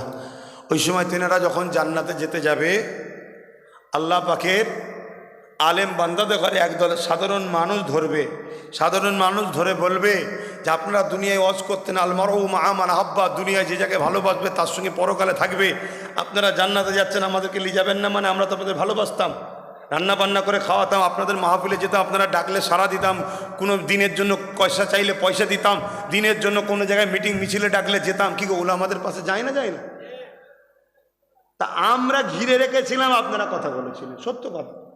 আজকে আপনারা আমাদেরকে পাশে দাঁড়িয়ে আছেন বলেই তো আমরা কথা বলি, ঠিক না বেঠিক গো? তাহলে অবদান আপনাদের আছে না? নাই শুধু একা আমাদের অবদান, আপনাদের অবদান নেই? আপনাদেরও বিরাট অবদান, এটা করেছিলেন বলেই তো আমরা বলতে পারছি। ঠিক আপনারাও হকের পক্ষে মজবুত হয়ে, বর্ডার হয়ে, প্রাচীর হয়ে আমাদেরকে ঘিরে রেখেছেন, তাই তো আমরা কথা বলি। তাহলে আপনাদের অবদান আছে না? নয়? তখন সেই সময় উলামারা বলবে, আজ আমরা ময়দানে দাঁড়িয়ে আছি, আপনারা চলে যাচ্ছেন, তার মানে? তখন উলামারা আল্লাহর কাছে যে বলবে, আল্লাহ আমরা তো আপনার হাদিস, নবীর হাদিস শোনাতাম, আল মারউ মা মান আহাব্বা। আল্লাহ এই বান্দাগুলো আমাদের সাথ দিয়েছিল, এরা সহযোগিতা করেছিল, মা বোনেরা অর্থ দিয়েছিল দিনের জন্য। আজকে তাদেরকে আমাদের সঙ্গে জান্নাতে দেওয়া হোক, আশা তারা রাখছে। আল্লাহ বলবেন, সাদ্দাকতা, তারা সত্য বলছে ফেরেশতা, এগুলো আমাদেরকে নিয়ে যাও, যারা যারা এদের সাথে ছিল তাদেরকে জান্নাত দাও। জোরে বলুন সুবহানাল্লাহ, আরো জোরে বলুন সুবহানাল্লাহ। ওই দিন এমনও লোক জান্নাতে যাবে যারা কিছু করেনি, কোনো জায়গায় হয়তো উলামার সঙ্গে বসে খেয়েছে, তাকেও আল্লাহ বলবে, ওই জন্য মলিস আলেমের সঙ্গে খেয়েছে, ও কেন বাদ যাবে, ওকেও দিতে যা। জোরে বলুন সুবহানাল্লাহ। জান্নাতটা কার? জোরে বলুন। তা আল্লাহ যদি তার বান্দাকে দেয়, রুকার কেউ আছে? কিন্তু আল্লাহ বলেছে, হাবিব এমন একটা লোককে আপনি জান্নাতে দেখতে পাবেন না, এমন একটা লোককেও আপনি জান্নাতে দেখতে পাবেন না। কেমন লোক? যারা আপনার সঙ্গে দুশ্মনী করেছে, যারা তাদের সঙ্গে বন্ধুত্ব করেছে। কি বলছি শুনছেন? কোরআন।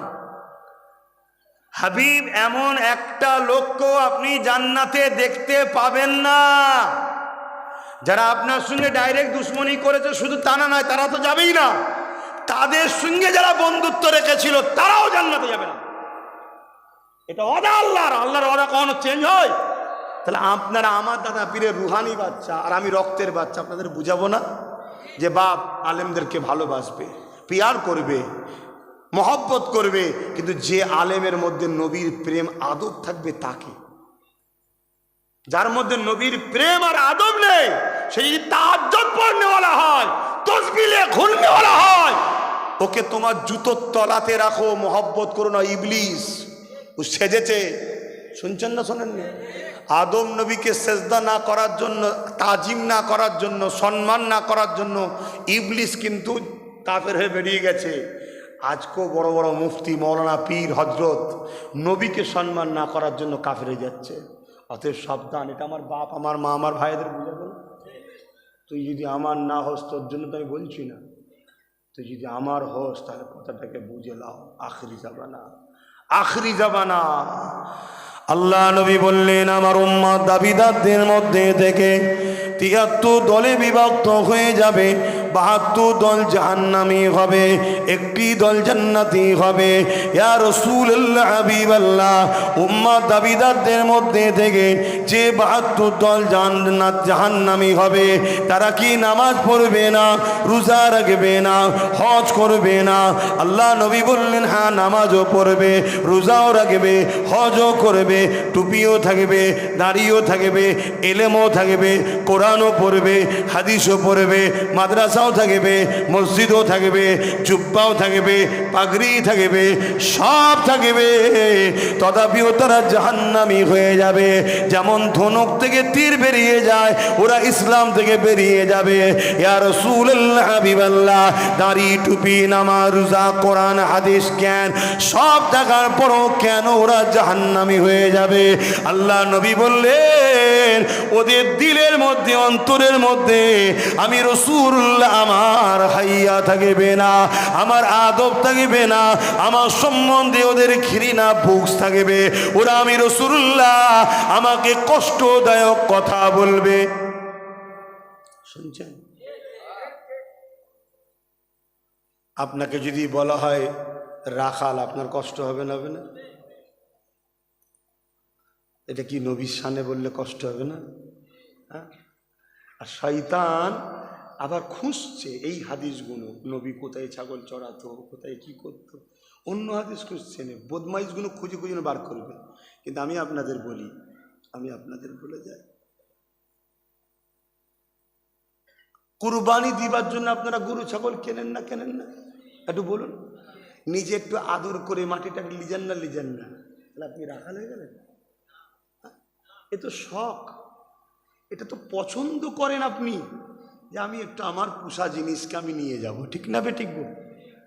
তো এই কথা যদি আপনার সামনে বললে আপনি পছন্দ না করেন, এ কথা আমার সামনে বললে যদি আমি বলি কত বড় বেয়াদব মুরিদ, দেখ পীরের ছেলেকেই বলছিস, তাহলে এই কথা যদি দোনোজাহানের সুলতান আল্লাহর বন্ধুর সামনে বলা হয়, তাহলে এরা ওই ৭২ মুনাফিক নয়? এগুলোকে মাথায় ঢুকান। এ যুবকেরা, পৃথিবী যত শক্তিশালী হোক, পরমাণু বোমা তৈরি করুক, আর যা ক্ষমতা তাদের হাতে থাকো না কেন, মনে রাখবে তোমার আমার অন্তরের পাওয়া যদি থাকে, সিনার পাওয়া যদি থাকে, রাসূলুল্লাহর মহব্বত আদব যদি থাকে, এই আদব রেখে তুমি আমি যদি আল্লাহকে সিজদা দিই, তুমি আমি যদি রোজা রাখি, মনে রাখবেন পৃথিবীর যতই পাওয়ারফুল হোক না কেন, আমার আল্লাহর পক্ষ থেকে সাহায্য আসবে। যেমন সাহায্য এসেছিল নবী আলাইহিস সালামদের কাছে, যেমন সাহায্য এসেছিল আমার গরিবে নওয়াজের কাছে, যেমন সাহায্য এসেছিল মুজাদ্দিদ আল-ফিসানির কাছে। মনে রাখবেন, ঈমান যদি না থাকে সবটা বরবাদ হয়ে যাবে। যেমন আপনার দুটো হাত রয়েছে, আপনার হাত দুটো মজবুত রয়েছে, আপনার দুটো পা রয়েছে, পা দুটো মজবুত আছে, আপনার চোখ রয়েছে, চোখ দুটো মজবুত রয়েছে, আপনার দুটো কানের শ্রবণ শক্তি রয়েছে, সব কিছু আপনার রয়েছে। কিন্তু যদি জানটা বেরিয়ে যায়, জানটা যদি না থাকে, এই পা, এই হাত, এই চোখ, এই কানের আর কোনো দাম থাকবে? জোরে বলুন। তাই নামাজ, রোজা, দাড়ি, টুপি সব রয়েছে, এই সব কিছুর জান হলো মুহাম্মদ রাসূলুল্লাহ। মুহাম্মদ রাসূল যদি না থাকে, আপনার নামাজ, রোজা, দাড়ি, টুপি সবটা বেকার হয়ে যাবে। বুঝতে পারছি?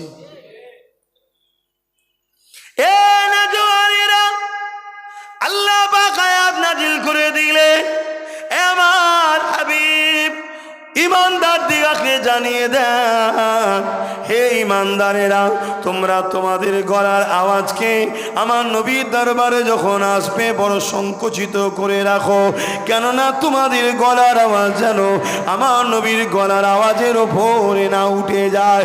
যদি উঠে যায়, আমি আল্লাহ তোমার জিন্দেগির আমলকে বরবাদ করে দেবো। জিন্দেগির আমল বুঝাবার জন্যে বলছে, একটা মানুষ 80 বছর হজ করেছে, 80টা ফরজ হজ, 80 বছর 5 ওয়াক্ত নামাজ, তাহাজ্জুদ পড়েছে, 800 মাদ্রাসা করেছে, 800 মসজিদ করেছে, 8000 গরিব মেয়ের বিয়ে দিয়েছে, তসবিহ সর্বসময় নিয়ে করে বেড়ায়, 80 বছর রোজা রেখেছে, দান খায়রাত জাকাতও দিয়েছে, জীবনে কখনো কোনো মানুষকে ছোট বড় কথাও বলেনি।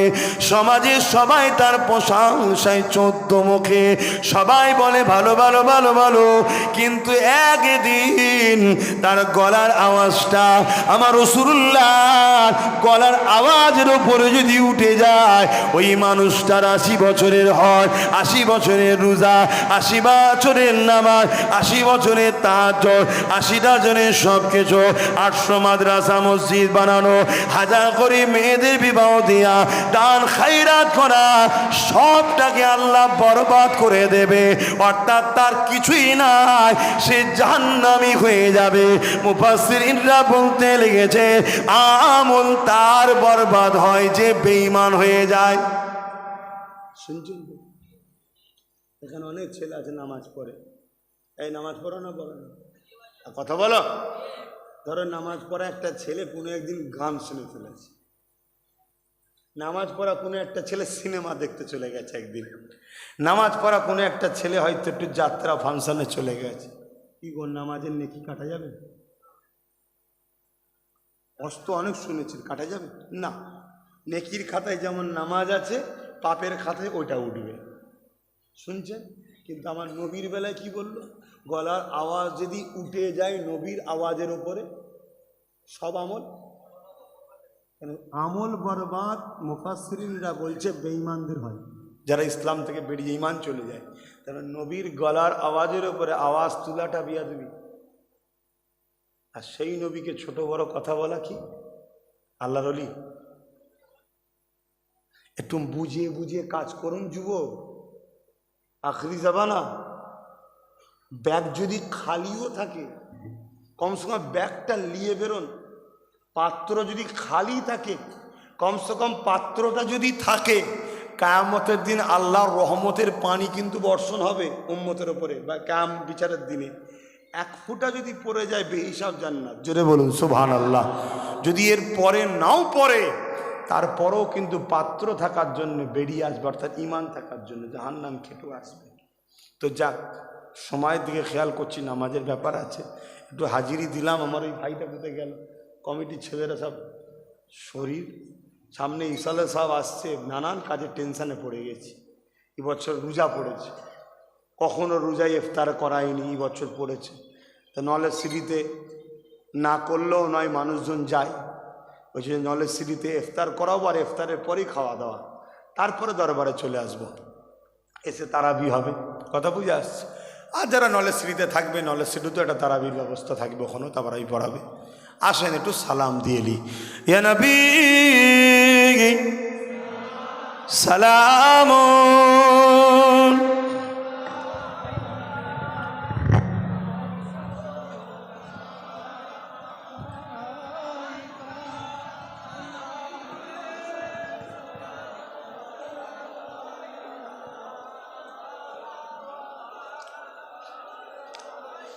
বাপজান আমার কথায় কেউ কষ্ট পেলেন ভাইরা? এরপরেও বলছি, আপনারা যদি কষ্টও পান, আমার কিছু করার নেই। আপনাদেরকে খুশি করতে গিয়ে আমি নবীর থেকে দূরে যেতে পারবো 100% বলে দিচ্ছি। তাতে আপনারা আমার সঙ্গে মিশবেন মিশবেন, না মিশবেন না মিশবেন, আমার কিছু করার নেই। কেন? আপনাদের থেকে আমার কাছে আমার নবীর জুতা মুবারক অনেক দামি, আর আপনারাও যদি এইভাবে ভালোবাসেন, আমি খুশি হব যে আমার থেকেও আপনাদের কাছে নবীর জুতা মুবারকও অনেক দামি বেশি। এটাই হলো ইমানদার। বললেন না সুবহানাল্লাহ? বলুন আলহামদুলিল্লাহ। আমরা এরকম ইমানদার। আমাদের কাছে হুজুরের দাম এত, কেন দাম হবে না? যার দাম সম্বন্ধে, মানে তাকে যাকে দামি খোদ আল্লাহ ঘোষণা দিয়েছে, ইনি হলো দামি। জোরে বলুন সুবহানাল্লাহ। যে কাবাকে আল্লাহ নিজের ঘর বলার জন্য আমরা সবাই গিয়ে জড়িয়ে ধরে কাদা কাটি চুমু টুমু খাই। যারা গেছেন করেছেন, আমি করেছি, করেছেন তো? হ্যাঁ, চুমু টুমু খেয়ে জড়াজড়ি করে বুকে টুকে ঘষেছি, কাদা কাটি। কাবা তুমি সাক্ষী থেকো, কাবা তুমি সাক্ষী থেকো, আল্লাহর ঘর তুমি, তোমাকে আল্লাহ বলেছে তোমার আল্লাহর ঘর, তুমি কত সৌভাগ্যবান। আমি এসেছিলাম কিয়ামতের দিন, বলো তুমি এভাবে কত আদর করেছি কাবা শরীফকে, কেন? পাথর তো না, আল্লাহ বলেছে আমার ঘর। আল্লাহ থাকে নাকি? না, ওই কাবার সম্মান বাড়াবার জন্য বলে দিয়েছে আমার।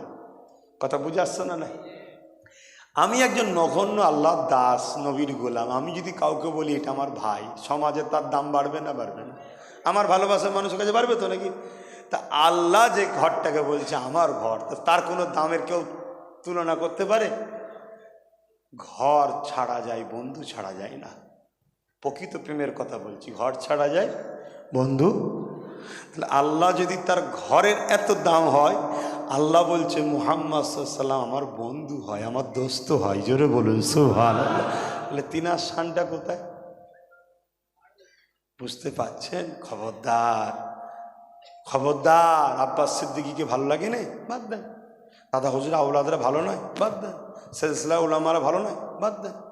কাকে পছন্দ যান ধরুন, কিন্তু একটা কথা, তাকে বলুন, তার দিলে দেখুন আপনার নবীর প্রেম আছে কি, আদব আছে কি। যদি থাকে ধরুন, কোনো অসুবিধা নেই, ধরুন।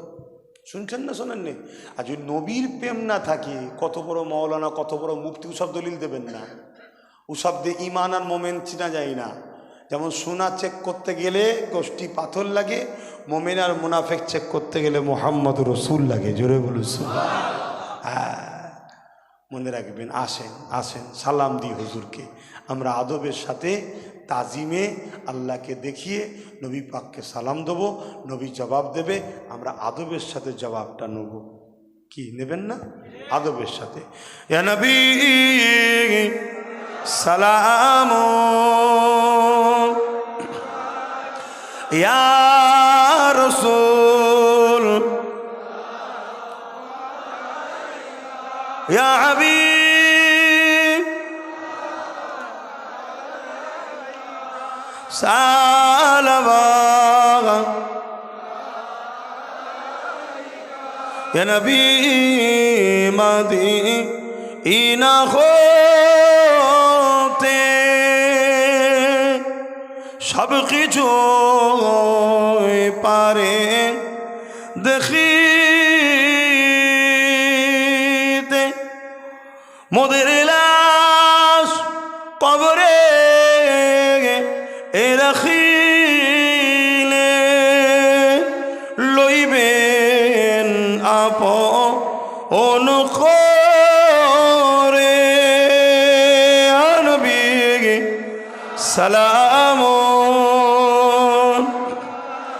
ইয়া রাসূল, ইয়া হাবিব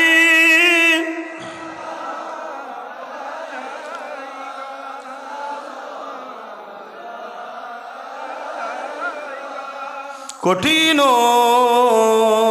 আসরের দিনে কি আছে মোদের কপালে, গুনাহগার উম্মাহ আত আপনার লইবেন সঙ্গে মাহশরে। নবী সালাম, ইয়া রাসূল, ইয়া হাবিব সালাম।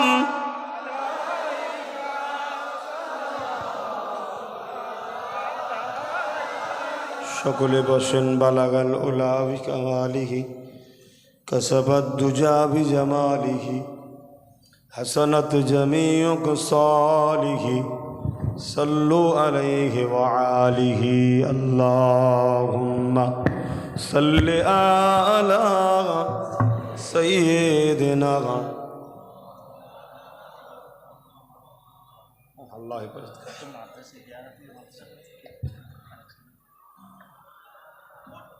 বাপজান আমার,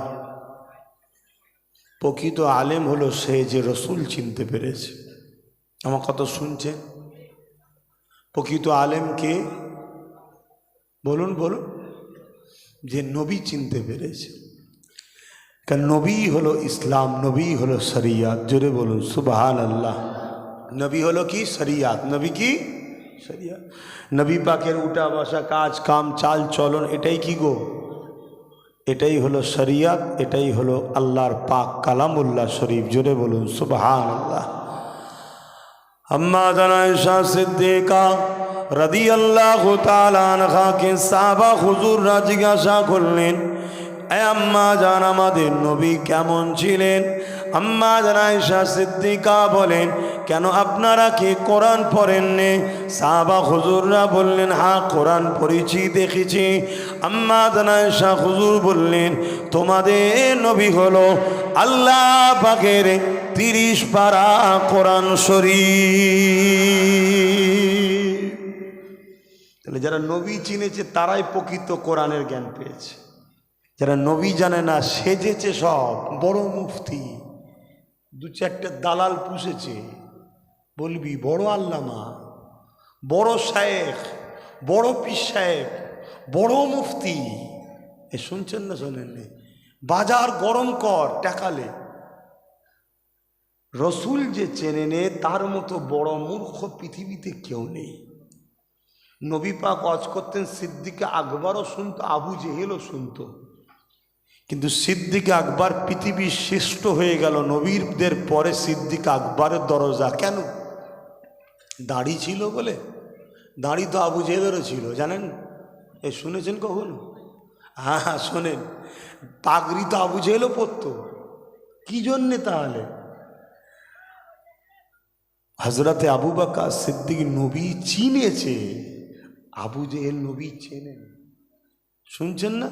তাই আবু বকর সিদ্দিক বলেছিল, হুজুর আপনার মতো সুন্দর আমি কখনো কিচ্ছু দেখিনি। জোরে বলুন সুবহানাল্লাহ। আর আবু জেহেল কি বলছে? মুহাম্মদ সাল্লাল্লাহু আলাইহি ওয়াসাল্লামের মতো কুৎসি কাউকে দেখিনি। আল্লাহ নবী বললেন, দুজনেই ঠিক বলছে। কি বললেন? কেন?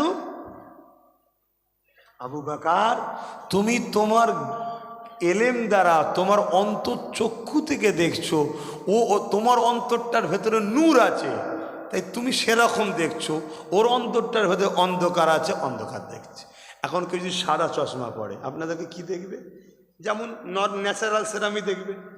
আর কেউ যদি পুরো একটা লাল কালারের চশমা পরে, সব দেখবে লাল মানুষ, ঠিক না? তাহলে এখানটা থেকে তো প্রকৃত দেখা হয়। এ দেখা তো হাকিকাতে দেখা নয়, এটা হলো হাকিকাতের দেখা। জানেন তো নাকি? চোখ কটা? কথা বলছে না তো? হ্যাঁ, এখনকার মৌলী সাহেবরা 3টে চোখ পায়নি, ঈশ্বরচন্দ্র বিদ্যাসাগর পেয়েছে। সে অমুসলিমের ঘরে এসেছে, 3টে চোখ পেয়েছে। একে চন্দ্র, 2 পক্ষ, 3 নেত্র বলছে। আর এখনকার মৌলী সাহেবরা বলছে 3টে চোখ আবার কোথায় বাবা? কম বক্তা, জাকাত খাবি, বিদেশি টাকা খাবি, আর 3টে চোখ পাস? হ্যাঁ, যাক, আমি যতক্ষণ থাকবো ততক্ষণ বলে ফেলবো, দরকার নেই বাবা, আমার দুশ্মন বেড়ে যাচ্ছে। ঘরে ঢুকে যাবে, আমার ঘরে যেতে হবে। এখান থেকে ফুরপুরা শরীফ পর্যন্ত প্রত্যেকটা কদমে কদমে আমার দুশ্মন আছে, তুমি জানো?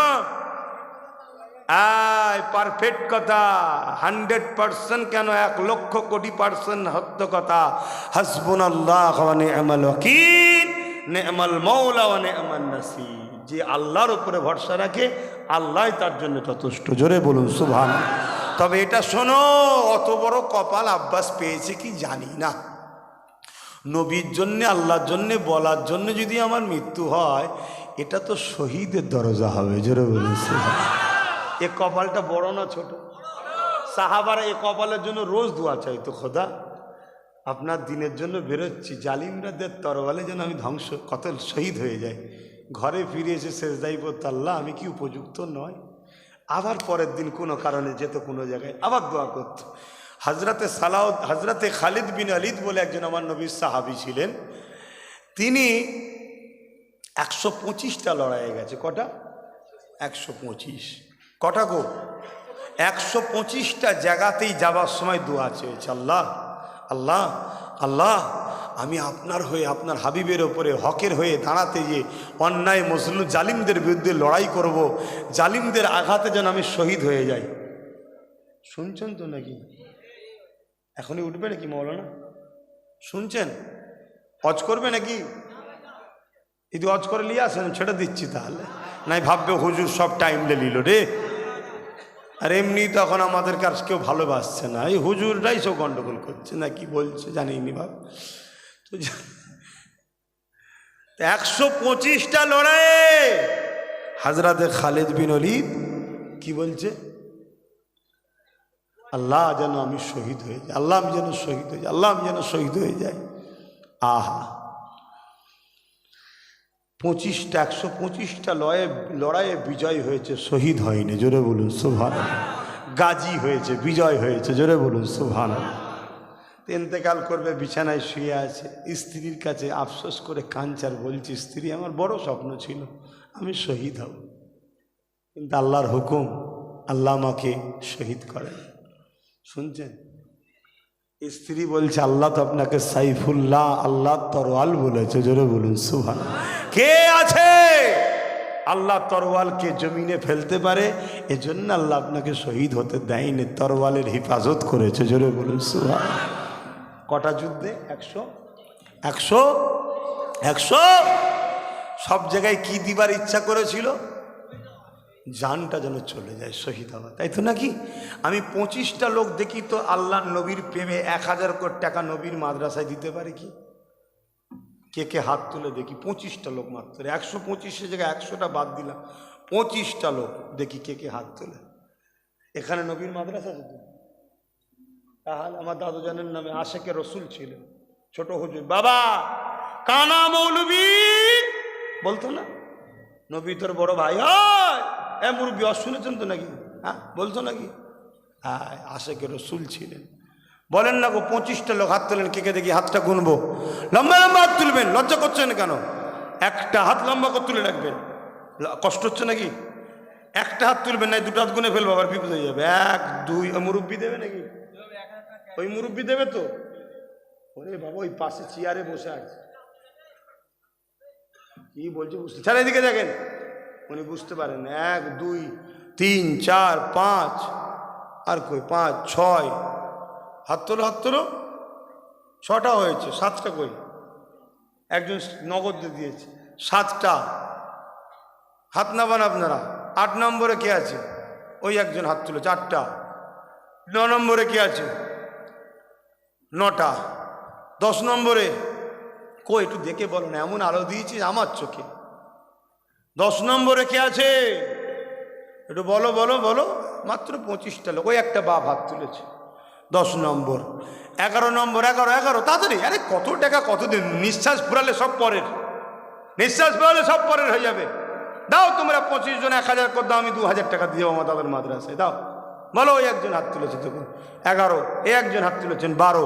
13 নম্বরে কে আছে? ওই দিকটা কি সব গরিবরা পড়ে গেছে নাকি? একটু অল্টারনেট করে নাও না, কিছু বড় লোক এইদিকে চলে যাও। এই একজন হাত তুলেছে 14। 15 নম্বর, 15 নম্বর, তাড়াতাড়ি। নারে তাকবীর, নারে দিবে। বলেন বলেন। শুধু আমার দাদুর মাদ্রাসা নামে আর আল্লাহ নবীর ঘর একটু বলে দিচ্ছি। আরে বলবেন না? কটা হলো? 15টা হলো। 16 নম্বরে কে আছে? ও হাত 10টা লোক তো রে বাবা, এতগুলো লোকের মধ্যে 10টা লোক নেই 1000 কোটি টাকা দিবার। আর কত টাকা কত দিকে চলে যায়, আর 10টা লোক নেই। আহা, আমরা কত দূর চলে গেলাম। আর হযরতে সিদ্দিক আকবর দোয়া চাইতেন, কানতেন, আল্লাহ এমন আয়াত নাজিল করে দেন যাতে আপনার হাবিব না কারো থেকে চাই। যার যা মাল আছে হুজুর যাবে, হুজুরের মতো করে নেবে, খরচ করবে। শুনছেন? হুজুরের মতো করে নেবে, হুজুর খরচ করবে, কারো কাছে যেন পারমিশন বা চাইবে না। একদিন সিদ্দিক আকবরের ঘরে আমার নবী এলেন, মাল নিলেন, নিয়ে চলে যাচ্ছেন। আবু বকর সিদ্দিকে কিছু বলেও নেই। আবু বকর সিদ্দিক বড় খুশি হয়ে শুকরিয়া আদায় করলেন, আলহামদুলিল্লাহ। একটু পরে ফিরে এলে, এসে বলছে, আবু বকর তোমার দোয়া কবুল হয়েছে। জোরে বলুন সুবহানাল্লাহ। 400 কোটি টাকা তৎকালীন সময়ে। কত টাকা? সিদ্দিক আকবর আমার নবীর কদমে দিয়েছে। সেই খুন হলো ফুরফুরার আবু বকর সিদ্দিক। কথা মাথায় ঢুকছে? মজবুত করে ধরে রাখো, ওই দিক ওদিক করো না। আখিরি জামানা ধ্বংস হয়ে যাবে। আর ধ্বংস করে যারা ঢোকে তারা দেখবেন ফুরফুরা শরীফ দাদা হুজুর বলেই ঢোকে, ঢুকবার সময় দাদা হুজুর বলেই ঢুকবে, নাইতে বাগানে ঢুকতে পারবে না। ঢুকে গিয়ে আস্তে আস্তে গ্রুপ তৈরি করছে টুকরো টুকরো করার জন্য। বাবা 10টা লোক, এই 10টার মধ্যে প্রথম কে হাত তুলে দেখি, কার দিল কাঁদছে দেখি যে আমি 1000 টাকা দেবো। কে আছে দেখি, আল্লাহ পাগল নবীর দিওয়ানা কে আছে? নারে তাকবীর, নারে দিবেন। একসাথে 4টে হাত উঠেছে, বলুন না মারহাবা। এখানে একটা, ওখানে একটা, ওখানে একটা, আর এখানে একটা। তাহলে এইভাবে আর একবার 4টে উঠে গেলেই তার 2টো রয়ে যাবে, চিন্তা কিসে? তাহলে আর 6টা দরকার, তাই তো নাকি? হবে না কি রে হাফিজ সাহেব না মলি সাহেব? হাফিজ সাহেব বল না ইনশাল্লাহ। হ্যাঁ, ছোট বাচ্চা ছেলে কোরআন পড়ছে, আমরা তো পড়তে পারিনি, বাচ্চাটা পড়ছে, বলেছে ইনশাল্লাহ। হবে না? বাচ্চাটা বলেছে ইনশাল্লাহ, দেখা যাক। আর 6টা, এই 6 জনের মধ্যে কে প্রথম হাত তোলে দেখি, কে প্রথম হাত তোলে? একসাথে দেখুন 2 জন হাত তুলেছে, বলুন মারহাবা, নারে তাকবীর, নারে দিবে। আগে দিয়েছে একবার না, প্রথম যারা হাত তুলেছে তারা তুলছো না তো, একবারই হাত তুলেছে। আর একজনকে ওই যে ওইটার ওইটা এই লিখছো, ক্যাশটা পাশে লিখে নাও, নগদ এখানে হাত তুলেছে তো, খাতা মিলাও না। তাহলে আর কটা? 4টে, 4টে, 4টে, জলদি করে। 4 জন আল্লাহর বান্দা, বলুন তাড়াতাড়ি, নামাজ হবে। তারপর আবার মৌলানা সাহেব রয়েছেন। কে আছে? কে আছে? ও আচ্ছা, মাশাআল্লাহ, মুফতি সাহেব রয়েছেন। আপনাদের এলাকার মানুষ আমার দাদা পীরের সিলসিলার বাগানে দীর্ঘদিন খেদমত করছেন। তিনি রয়েছেন হযরত মুফতি মৌলানা মোহাম্মদ ইউনুস আলী সাহেব, তিনি আলোচনা করবেন। আর নামাজের পরে পরে আমাদের ইমাম সাহেব হযরত মৌলানা মোহাম্মদ আবুল কালাম সাহেব, কোন মসজিদ? পাশেরই মসজিদের, তিনি একটু সংক্ষেপে বলবে। তো সময় তো আমি খেয়ে ফেলছি একাই, একটু বলেন না তাড়াতাড়ি। আরে বেশি খেয়ে ফেললি না, খালি পেটে ঘরে চলে যাবে তো, খালি পেটে চলে যাবে না তো, সেটা হক আছে। আমি আর 4টে বান্দা চাইছি, একটু তাড়াতাড়ি বলুন, আমি ছোটো করে দোয়া করব। কে আছে 4 জনের মধ্যে? সর্বপ্রথম হাত তুলবেন যে আমি 1000 টাকা দেবো। আল্লাহর কোনো পাগল নেই 4 জন, আর একটা পাগল নেই 4 জনের। কে? এই একজন হাত তুলেছে, বলুন মারহাবা। এখানে একজন কে বলছে? এই একটা হাত তুলছে, আল্লাহ কবুল করে, বোন আল্লাহুম্মা আমিন। আর কটা? আর 3টে, বলুন না, টকটক করে বলুন না। 25টা মানুষ মাত্র রয়েছে। যে এত কষ্ট দেন কেন আপনারা? হ্যাঁ, দান করলে তো নেকি হবে, বলেন। আর 3টে লোক বলেন জলদি করে বলুন, যারা দাঁড়িয়ে আছে বা ওইদিকে আছে, কেউ আছে নাকি? হাত তুললে তো আমি দেখতে পাচ্ছি না, এই আলোটা ডিস্টার্ব হচ্ছে। আচ্ছা, আরে আমার ইমাম সাহেব ভাইরা 2 জন মিলে 1000 টাকা দেবে। আল্লাহ কবুল করবো, আল্লাহুম্মা আমিন। আরও জোরে বলুন আল্লাহুম্মা আমিন। আমি একটা কথা বলে যাচ্ছি, যে মহল্লার মসজিদ, ওই মহল্লায় যতগুলো বাড়ি আছে, প্রত্যেক বাড়ি থেকে মাসে 100 করে টাকা ইমামকে নজরানা দেবেন, হাদিয়া দেবেন।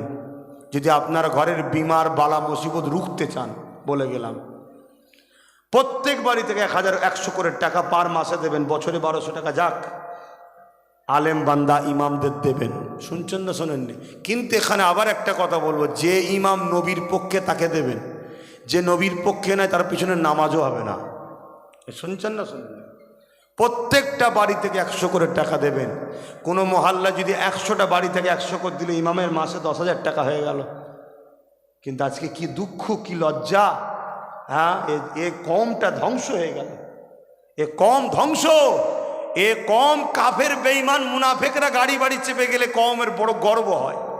আলেম উলামা ইমাম মৌলানা মুফতি রসুলের গোলামরা একটু গাড়ি বাড়ি চাপলে এদের বুকে ব্যথা হয়। দেখেছিস কি গাড়ি চাপছে, কি বাড়ি! তাহলে কপাল ফাটা কম নয়, কপাল ফেটে গেছে। নাউজুবিল্লাহ, কমকে কপাল ফাটা বলছি না, লা হাওলা কথা, মানে বর্তমান মুসলমানরা আমাদের কপালের জন্য ফেটে গেছে। কথা বুঝে আসছে? কে আজ আর কটা আছে গো বলবে তো? 18টা। দুটো ভাই একটু বলে দেন, আমার সোনার বাপ, আমার ভাই আমার। আর দুটোর মধ্যে, হ্যাঁ 18 জন হয়েছে, আর দুজনের মধ্যে প্রথমে কে বলবেন? এই তো একজন ভাই হয়ে গেছে, বলুন মার হাবা। একটা আল্লাহর শেষ বান্দা, হাত তুলে দেন। একটা আল্লাহর শেষ বান্দা, নারে তাকবীর, নারে দিবে।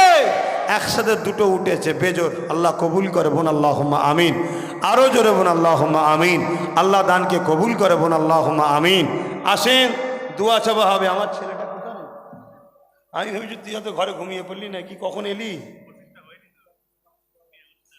ও 21টা হয়েছে। ও আমি চেয়েছি কটা? 25টা। হাই দেখেন, আমি তো মনে করেছি 20টা। আমি তো 2000 টাকা বার করছিলাম দেবো বলে। আর 4 জন দেবেন না? আর 4 জন দেবেন, আমি 2000 টাকা দিচ্ছি। একটু বলেন না বাপ। আর 4 জন কে আছে আমার সোনার ভাইরা? বলেন না।